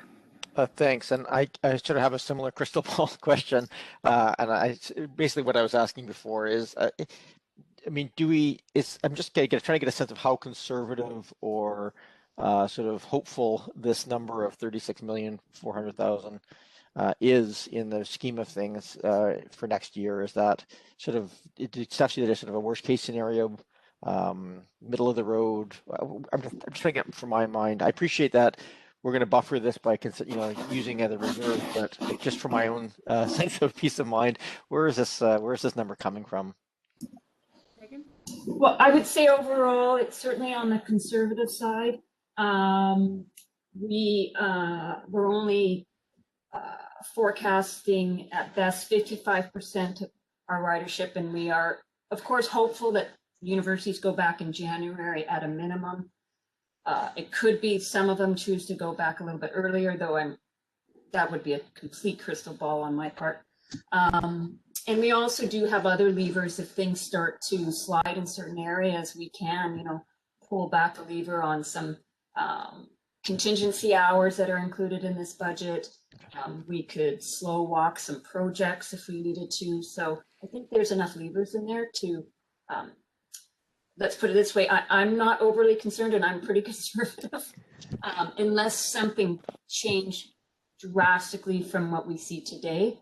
For some reason, if we went back to an April scenario and, free, no passengers or no revenue, I think that would be it. Okay, no, that's very helpful. Thank you, Ms. Hill. I think, and I think in that situation where there was that substantial an impact, we'd probably be back at the table talking to the feds in the province again. So thank you for that clarification. Thank you. Further questions from, yes, Director Orr? Yeah, thank you, Chair Bryce. Yeah, just so I'm crystal clear, on this page we're seeing base budget 21-22, local contribution 36 million.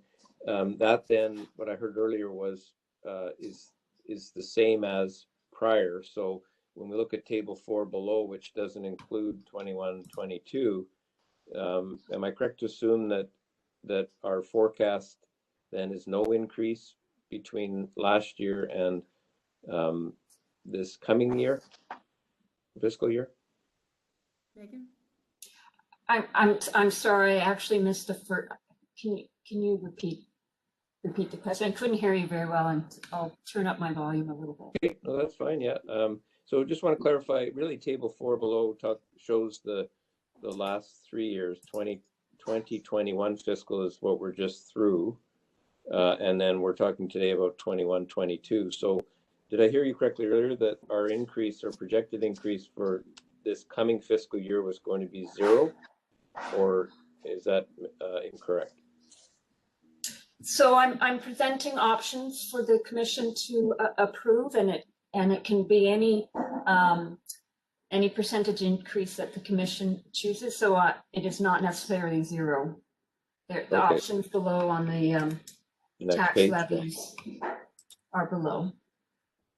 Okay, and so I think you're moving there. That's fine. And maybe just a question as you go: should the title at the top be 2021-22 as opposed to 2021? And I'll finish there.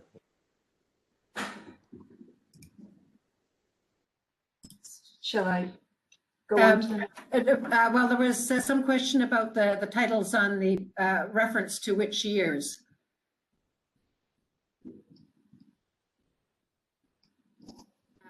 Maybe back on that Oh, previous I slide. see. I apologize. I see the reference now. Yes, the titles should say 21, 22. Correct. But down below. Sorry. So we'll note that, and thanks for raising that, Jeff.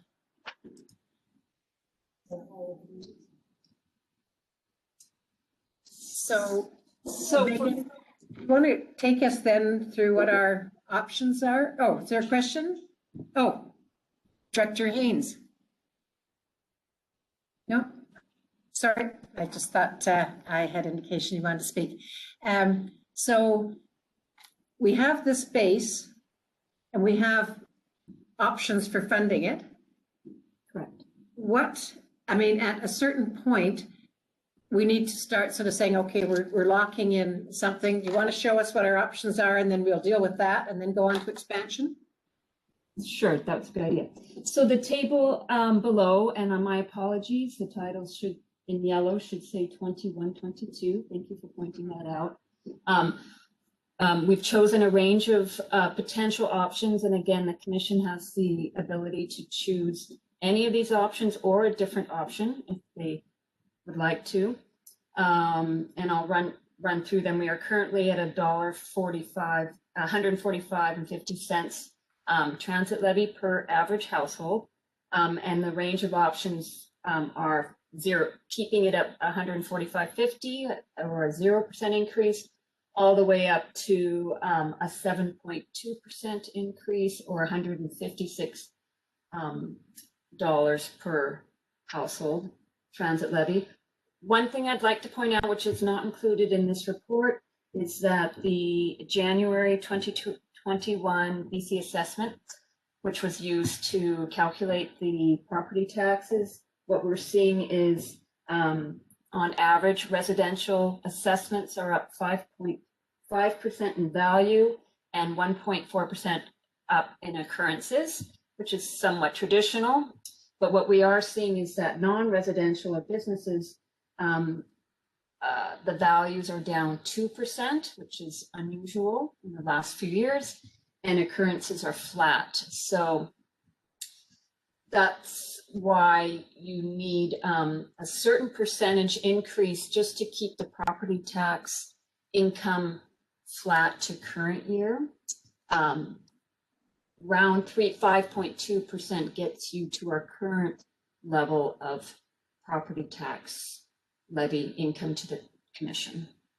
So you have a choice, yeah. Yeah. I'm sure there's lots of questions on this. Anyone want to weigh in? So in looking at this chart, we're talking still base budget, we're talking trying to keep the property tax flat and funding the increase out of the transit fund, right? Correct. So with needing 5.3 to hold ourselves equal, the 7.2% option, and we're still talking about a stand pat plan, what would happen with those dollars in between the 5.3 and the 7.2? What would we be able to offer to the public? Well, part of the rationale for the 7.2 is just looking to the future in the year 22-23, as we don't know what passenger revenues. That would be one lens you could look at it. Do I want to protect the following year a little bit more in case there are reduced passenger revenues? But again, that is a choice for the commission.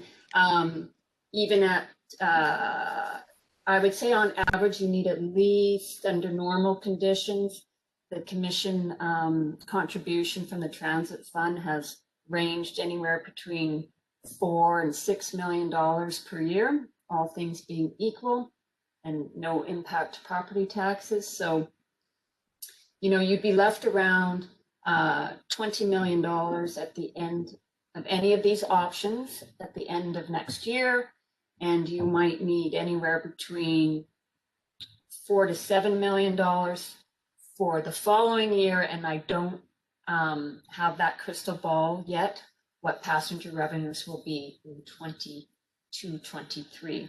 Our target in the Safe Restart Agreement is only hitting 65% of 1920 levels. So I do anticipate our passenger revenues in 22-23 will be lower than what we are used to seeing under normal conditions. So. Questions? You know, Megan, I think we're going to have to ask you, I know you've put out options and you say it's up to the commission. Quite frankly, with all of the factors having to be folded in, I think we need a recommendation to at least contemplate, because you have a better idea about the implications into the outgoing years. So Susan, it's Lisa. Can I ask a question that might help with? Go ahead. Yeah. So, Megan, maybe you could just walk us through kind of going down the chart. So if we had a 0% tax increase, just walk us through, I know it's laid out here, walk us through what that would mean for the transit fund, and then so too with the other, so rather than looking at it from the revenue, let's look at it, I would be better to make a decision looking at it from the impact to the transit fund and what we're left with, because I think we'd like to, I'll state my preference. I mean, we're still in the middle of very, very difficult economic circumstances. I would like to have 0%, but I want to know what that means for the transit fund and future years. So could you just walk us through, I guess, the bottom of the table? Sure. Yes, so option one, thank you. Option one, which is no change to the transit levy at 145.50, would mean a contribution from the transit fund of approximately 3.9 million, which is the 3.77 and the 0.09. And your ending balance is forecasted to be $19.1 million. And option two, it's a slight increase to the transit levy. An additional $3 would require, therefore, that the transit fund contributes approximately $3.2 million, and you're left with $19.8 million. And option three is roughly $7.50 increase to the per household, and the commission would be required to contribute approximately 2.2 million and leave you with 20.8 million. And the last option, of course, the commission transit fund would be required to contribute approximately 1.5 million, and you'd be left with 21.5 million. Can I ask a follow-up question? Sure. Absolutely. What's historically, on an average or annual year, how much have we taken out of the transit fund? Maybe that's in a couple of charts above, but how much have we taken out of the transit fund average? I think, did you say around $4 million a year that we usually spend? Yeah, I would say the average is probably about 5 million. I've seen it 4, and I've seen it 6, so I would say around 5. Okay, so a 0% increase to property taxes is basically, and taking 3.77 out of the transit fund is kind of the status quo-ish. So that might be a good option. I mean, considering, I don't know, Susan, move option one as a start point. Tate second. Yeah, move in second, option one. And Lisa, you've made some comments. Maya, do you want to add anything to that? No, just further to what Mayor Help said, this is still going to be a very tough year. And there's just so much uncertainty there. I totally appreciate, I don't want to damage the future years, because you hear me talking about expansion and the service that we need. It's just difficult. I love that the transit staff have a crystal ball. I wish I could borrow it sometime. But I just think about, and then out this way, the assessment values have jumped extraordinarily high. So of course there is a concern that residents will be paid more even if our property tax increase doesn't go up. So I just think every effort we make is important to keep everything affordable, or as best as it can be. And as I understood it, with the transit fund, that's our reserve fund. Is that correct? Right. Okay, and I, sort of like a rainy day fund, and it's pouring out there in all descriptions of the word. So it seems that it's even with that, we're still just utilizing it in as consistent as previous years. So I'm quite comfortable with this. Thank you very much. Good point. Thank you, Chair. I'll speak if I may. Go ahead, Mayor Haynes.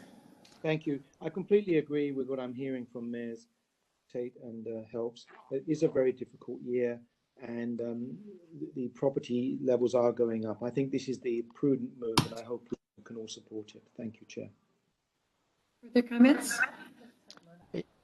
Oh, Mayor Murdoch and then Martin. Thank you, Chair. I would just appreciate a little bit more explanation. I thought I heard that option 3, which was a 5.2% increase, was considered the status quo, sort of no change. Can I get a bit more clarification on what that means? I don't, because what we're talking about here is keeping the average levy static, but you talked about the status quo being the 5.2%. I just want to make sure I understand what it is, because I think my gut feeling is here that the 0% is actually a substantial decrease. In anyway, go ahead if you don't mind. Go ahead, Megan. Sure, thank you. My comment earlier around status quo on revenues generated from the transit levy, that the 5.2% increase or option 3 would keep that amount status quo to current levels. Today we are generating 34.5 million from the transit levy, and option 3 would keep you very close to that at 34.33. That was my comment. Okay, thank you for that clarification. I appreciate that. So that hence, okay, thank you. Mayor Martin. Thank you, Chair. So I struggle with 0 for anything, just from a standpoint of inflation, and also from a standpoint of what we have committed to from a union contract standpoint, whatever that percentage is. So when you are 0, you are basically decreasing services, and then next year you have to chase what you didn't fund this year, and then you also have to look at funding next year's. And I'm experiencing this directly right now. The city of Colwood, we did a 0 municipal tax lift last year because of COVID, and we're going through budget right now, and we're struggling because we're chasing those inflationary pressures. Megan, can you comment on that? Am I correct, or because the numbers are so wacky with COVID, that inflation doesn't really calculate into this? I would love to hear your input. Sure. Inflation definitely is a part of this. Inflation on our expenses, whether it's fuel, maintenance, parts, or labor increases, directly impacts the local share of expenses, as does the local share of lease fees, which actually did go down a bit in our projections. So that's a good thing. But definitely inflation impacts the local share of expenses that either come from property taxes or the transit fund. Okay, thank you. So with staff saying that, I will not be supporting option 1 today. Thanks, Chair. Thank you. Director Orr. Yeah, thank you, Chair. So just on this though, and I appreciate that this gets a bit confusing, but we're only talking about, the way I read it, is the amount of 36 million that has been assigned to the portion that's called local. The base budget itself includes revenues from the other agencies, book, fare revenues, etc. So I think this is slightly different. The way I read this is that this is keeping the taxation part at 0 by pulling funds out of the transit fund to hit 36. And the way I understand it, that 36 million plus the other components of the budget ask, which were listed in some of the other tables, does allow us to do certain things, and it isn't necessarily a zero-based budget for the overall ask, which I think was something like 147 million. So perhaps for my benefit, if staff could clarify my understanding, and then I think then that really speaks to what we actually are voting on here. Thanks. Megan. Certainly, yeah. The overall base budget is increasing next year, as I mentioned before. There's inflation, there's labor increases, there's the Island Highway Priority Project, etc. So I think that, I'm not sure if that answers your question. There isn't expansion. There isn't direct expansion per se in these numbers, but there are other items that have gone up, for sure, certainly. I think the question is, could be wrong, but the amount of the base budget and what it's going to cost is set. What we're talking about here is the source of revenue. How much from the transit fund? Correct. How much from local taxation? Correct. And so that's the kind of issue that is before us. And I think all the points that have been raised are all good. It's just like there is no one answer. Any further discussion on this before I call the question?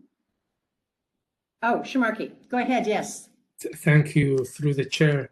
I have a question. I agree 100% with the Mayor Martin in terms of the zero tax and the return in the future. So could you clarify, are we looking at zero tax increase? Increase. Zero tax increase. Megan?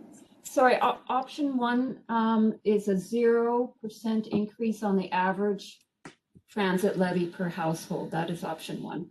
What about option two? That is a $3 increase. Okay. Yeah, thank you for that, reiterating that. I think I agree with Mayor Martin in terms of the current conditions that we in the crisis that we in.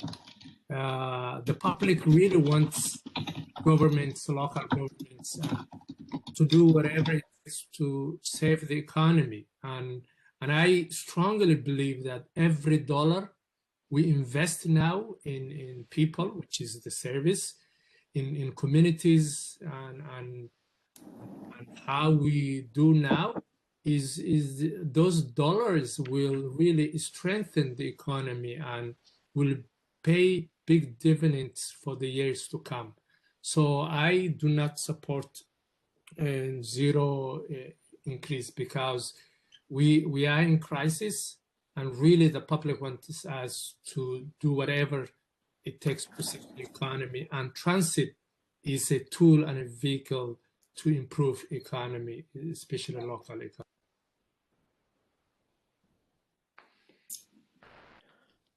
If I may. Yeah, absolutely. Go ahead, Megan. Yeah. Thank you. The only other piece to consider is, and I appreciate all the comments, absolutely, is another view is looking at, you could go with zero and have enough in your transit fund for next year, that's fine. Or another lens is that, in line with Mayor Martin, I believe, is you increase it slightly each year so that what you don't have is a 0 and then a 10. Or so that's the other lens as well, is you can do 0 today, but you might end up being 10 or more tomorrow. So just another way of looking. That's always that dilemma. Yes. Mayor Murdoch. Yeah, thank you. I asked a question before, but I'll just speak to the motion. I am given that we know, no matter what, even if we kept everything the same, that we have some inflationary pressures, I would feel very uncomfortable with the 0%. I believe that just pushes the pain down further to a further point. And I think we do need to keep this as minimum as possible until we know the full outcome. But I would be much more supportive of option 2 on this one, just to just ensure that 2% inflation that we know is going to exist no matter what is at least covered in this, so we don't have a substantial increase at a later date. So I can't support the 0% based on what I've heard so far from my in the discussion. Thank you. Susan, may I add something? Go ahead, of course. Well, if you scroll up a couple of pages, you can see that when we kept it at 0 through 2018 and 2019, the next year there was an increase of 3.0%, and then the next year 5.1%. So that's up to us whether there's a giant leap from 0 to something else. And at the City of Victoria last year, we kept our property taxes to 0%. And this year we're looking at a 1.81% increase. So just because we hold things, because, you know, well, I'll echo Mayor Martin in a second, Mayor Tate, doesn't mean that we automatically have a jump next year. We have to exercise fiscal discretion, along the way. But I think, notwithstanding a number of the other comments that have been made, which I don't disagree with, I think we just can't underestimate the degree to which our residences and particularly our businesses are still really struggling through the pandemic and the economic impacts of it. And I think a 0% tax increase from transit, it's honestly mostly symbolic, but it does send a signal that we're in it together and we're doing what we can to support particularly our small businesses through this. So I hope a majority will support 0%. And I think the evidence from the past that's cited on page 6 of Megan's report doesn't mean that there'll be a knee-jerk increase next year. Thank you, Chair. Chair, can I Thank you. Please? You can. I'm just going to make a comment here too. Following along Mayor Help's comments and concerns about the out years. I mean, in reality, we've got a unique situation here because we can put the 0 out and we're taking it out of our other pocket, which is the transit fund. So it's not impacting what we're putting out there for the public. It's just whether or not next year we have as much money in the transit fund. So I think to some extent it is somewhat symbolic, because if we go up to the next option 2, then we're just taking less money out of the transit fund. So it's kind of to and fro's from year to year. And I think at some point we're just going to have to call the question and see what the general feeling is on this. Mayor Haynes? Thank you. So listening to everybody, and I gather that the actual amounts won't change in terms of operating because we'll pull from the reserve fund. It's a case of messaging to our community. Certainly listening to other inputs. I'm inclined for option 2. I'll share that with you. And the reason being that otherwise we run the risk further down the road of more catch up. And I think whilst everybody is understanding COVID and the impact of it, businesses also understand the need to maintain core essential minimum budgets. And I think the 2.1 is reasonable. So I've shifted my mind listening to my colleagues. All right, if there are no further speakers, I'm going to call the question on approving option 1. I'll go down the list just to make sure I get it accurate. Martin? Oppose. Or? Support. Helps? In favor. Tate? In favor. Dubo? Opposed. Murdoch? Opposed. Haynes? Opposed. Bryce opposed. 1, 2, 3, 4, 5 in opposition, 3 in favor. The motion is defeated. Do we have other? I'll move option 2, Chair. Moved by Murdoch, option 2. Do we have a second? Second by Martin. Seconded by Martin. I doubt that we need to have any further discussion on this, but if there are things that need to be asked or answered, by all means. Hearing none, I'll call the question on option 2. Martin? sorry. What do you say? This is the first time I'm voting in favor of something. In favor. I was thinking the same thing. I've got a little record here. Or? I will support in solidarity. Helps? Now I feel like I'm opposed. I support Orr's solidarity, but I'm opposed to the motion. Tate? Same, opposed, but support Mayor Orr's solidarity. Dubo? In support. Burdock? In support. I like the nuances of this voting, though. I have to start using this elsewhere. I know, isn't that great? Little caveats on the side. Haynes? I'm in solidarity and express that with my vote in support. And Bryce in support. So we have we have 1, 2 negatives and 6 in favor. The motion carries. Thank you. Megan, take us through the next piece. Thank you very much. So Tina, if you could, I'm trying to scroll on the web presentation on my computer. If you could scroll down to the next page, please, which is the expansion budget as Levi outlined earlier. And if approved, what the impact would be to the Commission's local contribution, which in year 1, 21-22, would be $257,000, and on an annual basis would be $1.5 million. So my recommendation was that if the province does approve their share of expansion funding, and that the Commission also approves moving forward on this expansion plan, that the 21-22 share from the Commission come out of the transit fund, and that would be $257,000 in 21-22. Thank you. And that has, of course, from an accounting perspective, in that things have to fall in place, and therefore you wouldn't want to put a levy out to the municipalities. Correct. Questions on this? I'll just move the recommendation, Chair. We have a seconder? Second. And moved and seconded. Discussion? I'm going to call the question. Those in favor? Any in opposition, please indicate. The motion passes unanimously. Thank you, Megan, for all of that. Much appreciated. Thank you. Now, the special fair days, I don't know if we want to, I don't know if, I hope everybody hangs in there for another hour. We said the meeting would go till 12. So I'm just looking at all of these items and making sure that if we have to prioritize here, that we make sure we get through the things we have to. So I'll just keep going through the agenda unless I hear from Lisa Trotter that we need to adjust. So the next item is, we do have an in-camera to do before noon, so that's right. That's right. So we'll want to get to that certainly by 11:30.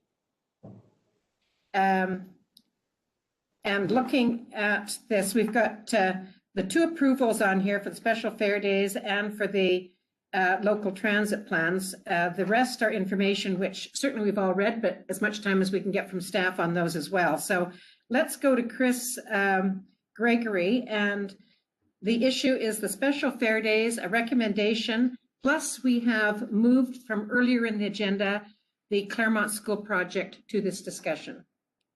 You're on, Chris. Thank you, Chair.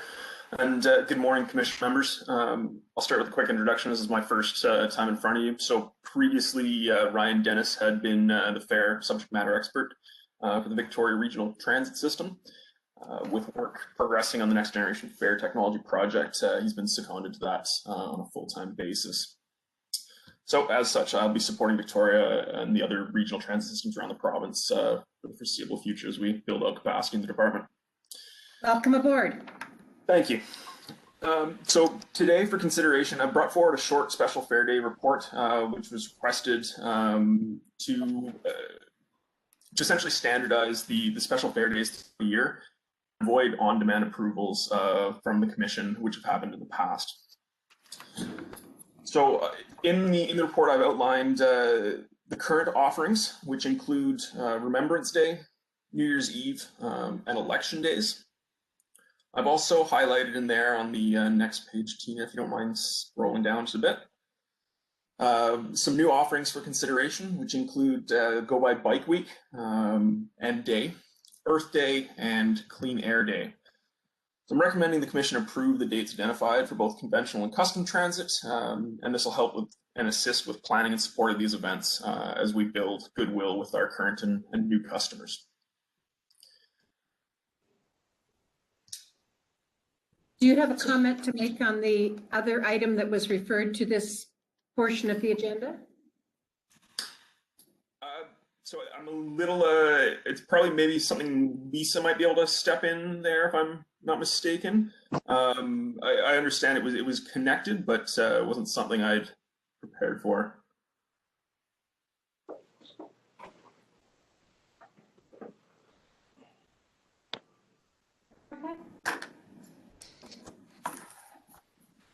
Can everyone try that again, Lisa? Can everyone hear me okay? Yeah, okay, great. Yes,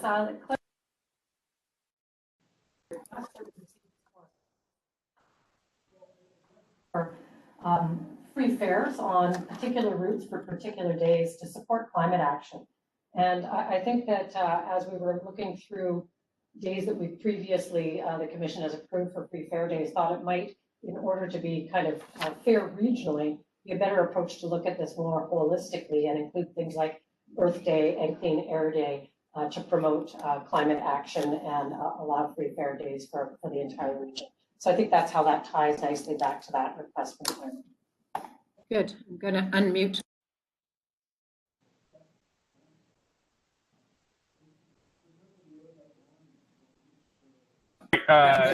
Chair Bryce, yeah, sorry, you're muted. Yeah, thank you. My machine is lying to me. So thanks very much for this report, Chris. I'll open it up to discussion from the Commission members. Yes, Mayor Martin. Thank you.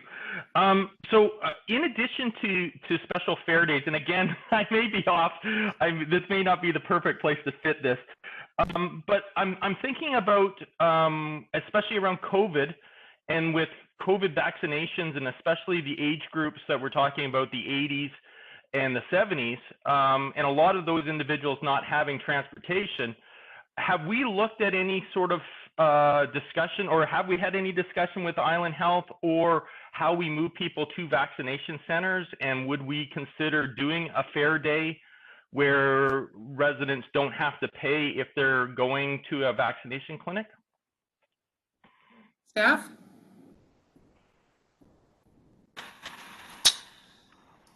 Lisa, I'm not sure if you'd like to take that one, or? I'm happy to step in, Chris. I don't think that we have considered that at this point, Mayor Martin. I think it's a very good point. We haven't been approached by Island Health on that plan as of yet, but certainly we do like to work with any of our health providers. If there is such a request, we could certainly bring that back to the Commission for consideration. What may be is that these ones that are in front of us would be locked and loaded every year, in, out, they're in everybody's calendar and away it goes. And what you're raising, Rob, which is a really good point, is the unusual circumstance we find ourselves in here. If we did decide, if through discussions with Island Health, it was determined that there was value in something and a decision had to be made prior to our next Commission meeting, how would that be handled, Lisa?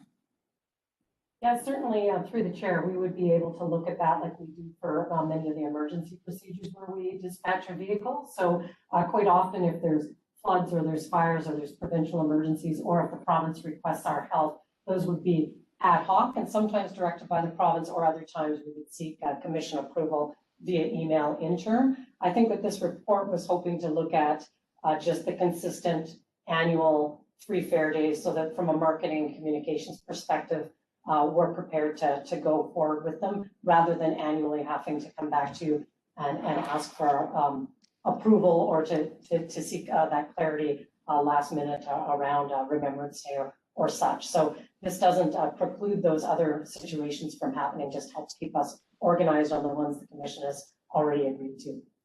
Hope that answers the question. Yeah, thank you. So yeah, it does. I guess what I would say is I'm very comfortable with the recommendation. I'm comfortable with the what staff have brought up around the Bike Week, Earth Day, and the Clean Air Day. So highly supportive of that. I just saw another opportunity, especially trying to, if we go back earlier in our meeting, we talked about our participation rates are below 50% within transit, and I saw this as a real opportunity to begin to reintroduce our general community back into the transit system, because everybody's going to need to move to a vaccination center at some point within the next 3 to 6 months. Would you take this, Rob, that we deal with this motion, and then following this motion, you could put out something that wasn't prescriptive, but was an indication to staff that opportunities be taken with Island Health to see where transit can provide supported service during the vaccination program or something like that. Yeah, I think that is a perfect motion. So if staff could make a note of what Chair Bryce just said, I will, if you can come back to me after this is done, that would be great. Perfect. Okay, so further discussion on the motion that's on the floor? Chair, could I speak? Yes, Mayor Haynes? Just for clarity on the motion on the floor, does this include the request from Claremont for their week of free transit, recognizing planetary issues? Where did we land on that? I just missed that part here. Staff? Yeah, through the chair, Mayor Haynes, I believe that what we were doing was looking to replace their request in the letter with one of these Earth Day or Clean Air Days initiatives that would benefit the entire region rather than just the students in Claremont on certain days and certain routes. Yes, and the Claremont piece, I think, was asking for a week, like a week of transit. So I guess a letter will go explaining that to them. Okay, thank you, Chair. Further discussion? Yes, if I could. Yes, go ahead, Mayor Murdoch. Thank you, through your chair. Just from I'm in generally support this this approach to just for raising awareness. What I don't see on here is any indication of what the cost implications are in terms of lost revenue. And part of that's my own ignorance. I don't know what percentage of our revenue is sort of pass holders versus daily use fee payers. But there, Christopher, maybe could you give some indication of what this will look like? Because any additional revenue reduction comes onto the backs of the municipal taxpayers. So I just want to make sure I'm clear about what the financial implications of these 3 days would be.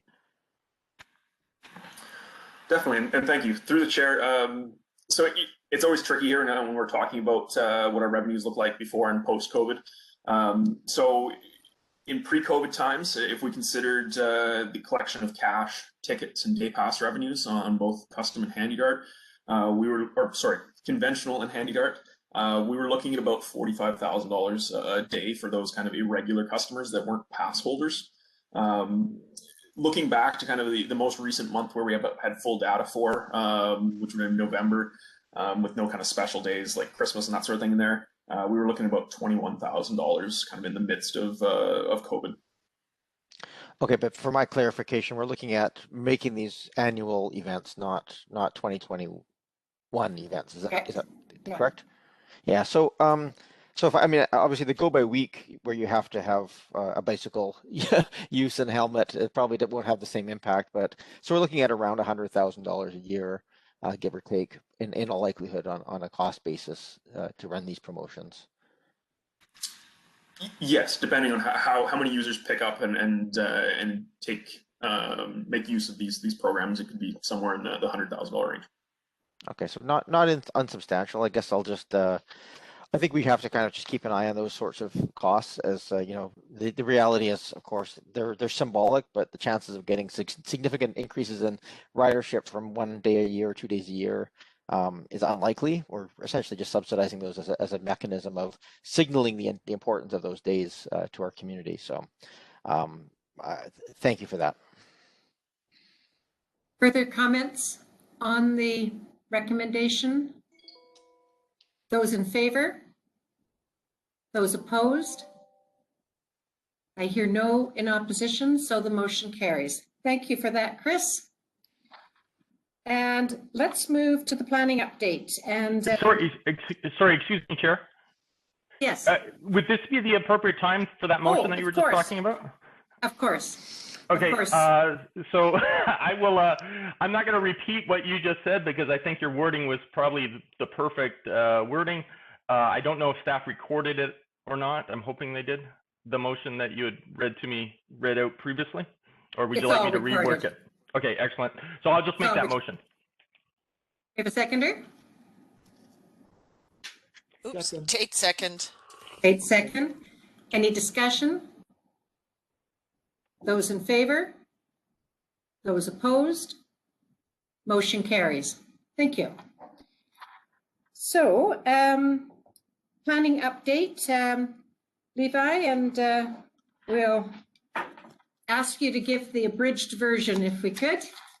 Thank you, Chair Bryce. Yeah, so just given where we're at in the meeting and where we're at in the agenda, I will just provide an overview of the most important elements. So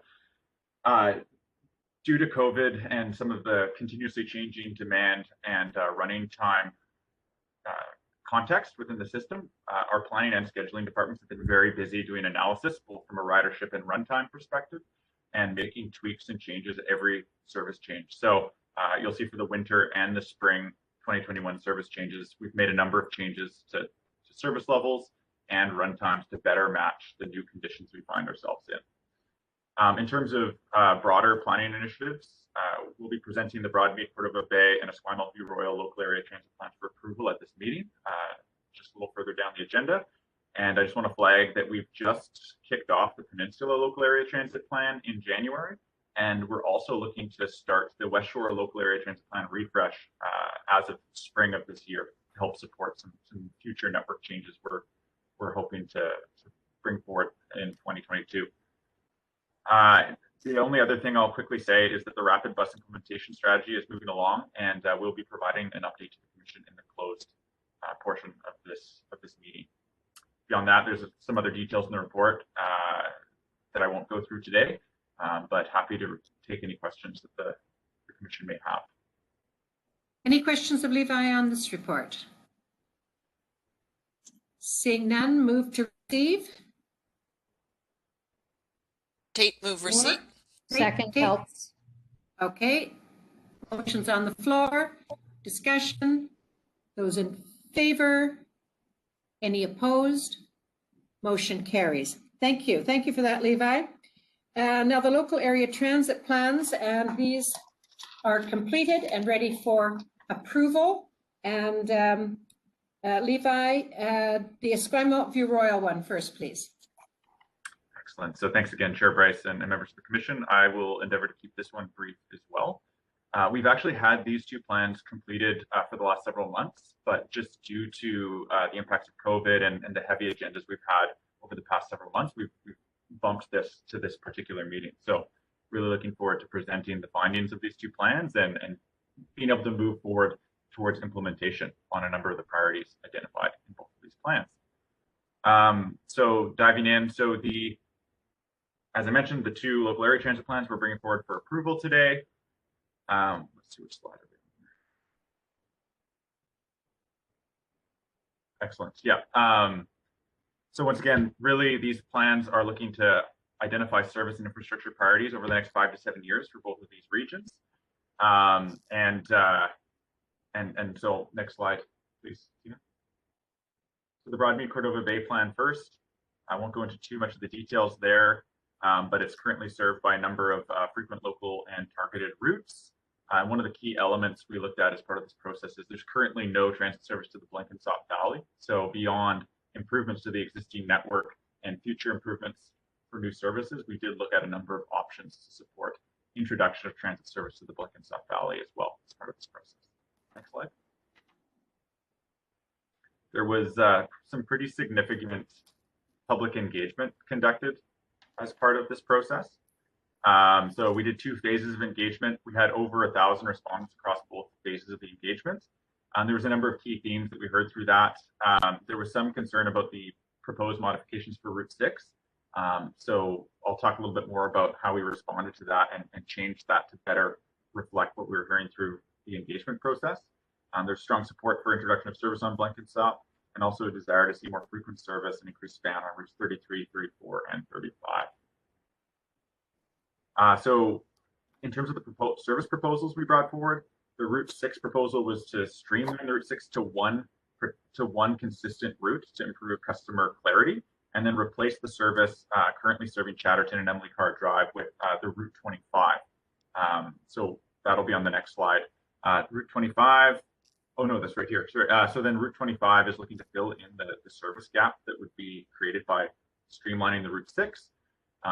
Once again, one of the things we heard from the public on this proposal was that if we were to make the changes we proposed, they would lose that 1-seat trip to downtown. So by altering the Route 25 proposal, we were able to satisfy that request from the public while still seeing those customers' information improvements by streamlining the Route 6. And then, of course, Route 35, we looked at an option to extend that route to cover a new area. And Route 34 is looking at creating a new route to serve farther into the Broadmead Cordova Bay area that currently does not have service. Next slide, Tina. Okay. So this is just a number of infrastructure proposals associated with the plan. I'm going to keep moving along here, just given the yeah, but we've all had a chance to read it, and I think the thing that we're really keen on is the amount of consultation transit has had with the public. Excellent. We'll go to the next slide then. So we're starting the Esquimalt View Royal Plan. Next slide. In terms of engagement, so once again, 2 phases. We had over 2,000 respondents across both phases for that particular process, which is a very significant number of respondents. In terms of key themes, they're listed there, and we have both the plans posted for your perusal. Go to the next slide.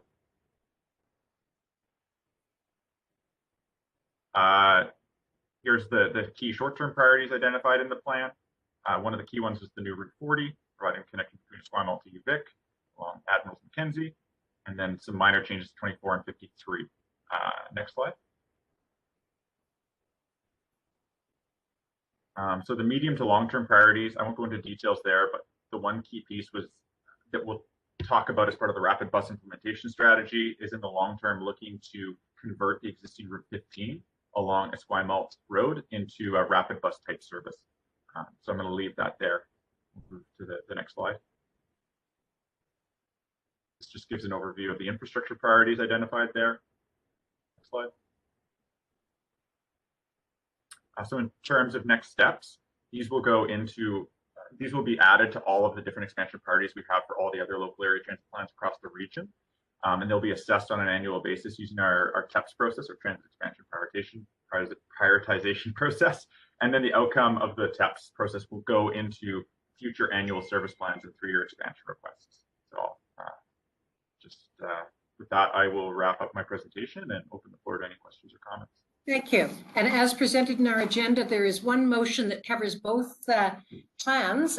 So I'll look for a member of the commission to move the approval of the recommendation. I'll move the recommendation, Susan. It's Lisa. Second by Martin. Second, yep.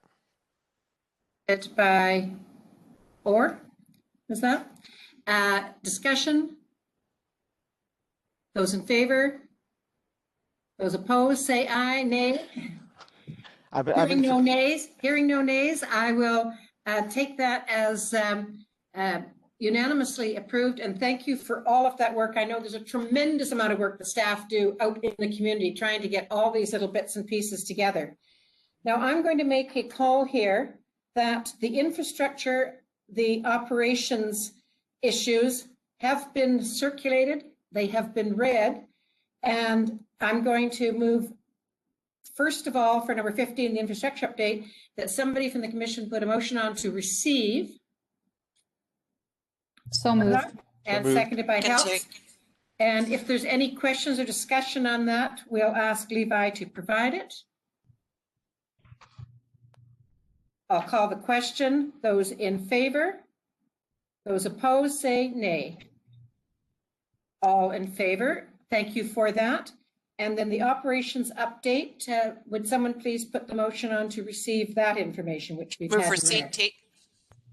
Tate, second. Second helps. Helps. Thank you. Any questions or discussions with staff on anything in there? If not, I'm going to call the question. Those in favor? Those opposed, say nay. Hearing no nays, the motion passes. Thank you for that. I want to make sure we get to Quinn's presentation here. So I'm going to ask that the ATAC minutes be moved for information. So moved. Moved by Helps. Second by Murdoch. Questions or discussion on those? Hearing none, I'll call the question. Those in favor of acceptance? Those in opposition say nay. No nays. The motion carries. Thank you. Now, Quinn, over to you. Please provide us with any information that you feel you would like to share with the Commission. Absolutely, and I'll keep it brief just for the sake of time. At Camosun, we're not really certain what campus is going to look like in September. What is expected is a continued online education distribution with more hybrid on-campus components for trades and programs that require that sort of support. Until vaccine reaches student population, on-campus studies will likely remain distributed online unless on-campus components, as before mentioned, are required. And we're hearing that roughly 35% of students have some sort of on-campus component this academic year. So roughly 3,000 students are still in transit in various ways to reach both our interurban and Lansdowne campuses. And then from what I've been hearing at UVic, they recently conducted a survey at the UVSS on student transit experiences during COVID-19. Receiving a massive level of participation with nearly 1,600 responses in just a few weeks. And these were some of the notable results that they received. More than a third of the participants, 35.4%, live more than a 10-minute walk from the closest bus stop, with some living over 30 minutes away. COVID-19 related service cutbacks have negatively affected transit routine for more than a third, 35.3% of the respondents. Roughly a quarter, 27.9% of the respondents found buses were not coming according to schedule occasionally, and then 7.8% experience buses not coming according to schedule often or very often. 36.8%, which is more than a third of the respondents, experienced bus pass-ups where the bus is too full to actually carry them, so it has to drive by them, unfortunately. And since we're running low on time, that is all I have for you for now. And you take your time. We've got plenty more time if you have other things you wish us to hear. No, I thankfully wrote a very brief update and it worked out. So if you guys have any questions, feel free to ask. Any questions, Quinn, on the information he's brought to our attention? Susan, it's Lisa. Can you get that information, the survey results, sent to us in a written form, like whatever their roll-up data? Yeah, that would be very helpful.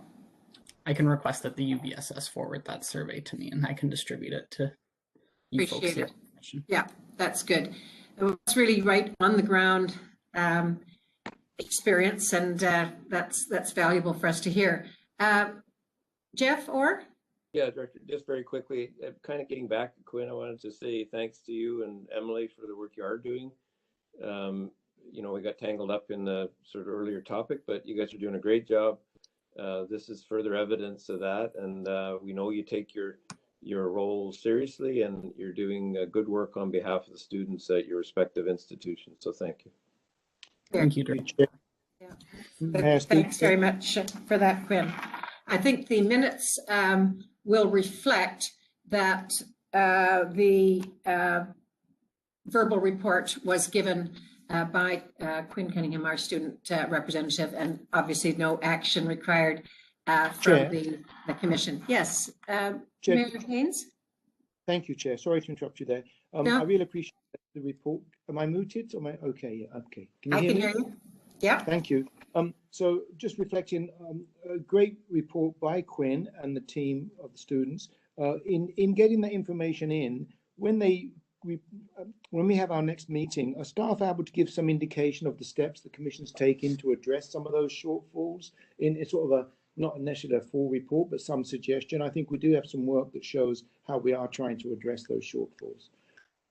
I'm getting big nods from Lisa Trotter here. So that's how it would be handled when the report comes in. There will be an opportunity for staff to reflect on that and to provide some information in a subsequent meeting.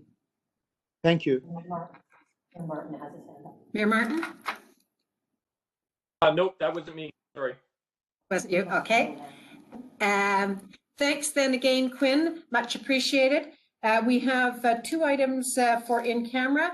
I'm going to ask for a motion to move in camera. We'll take a little couple of 2-minute break while we make sure that everybody re-signs in on your other WebEx that was sent to you by Tina, just to ensure that the lines are cleared. So a motion to go in camera? Moved. Second. By Martin. In favor? Opposed? Motion carries. See you in a few minutes.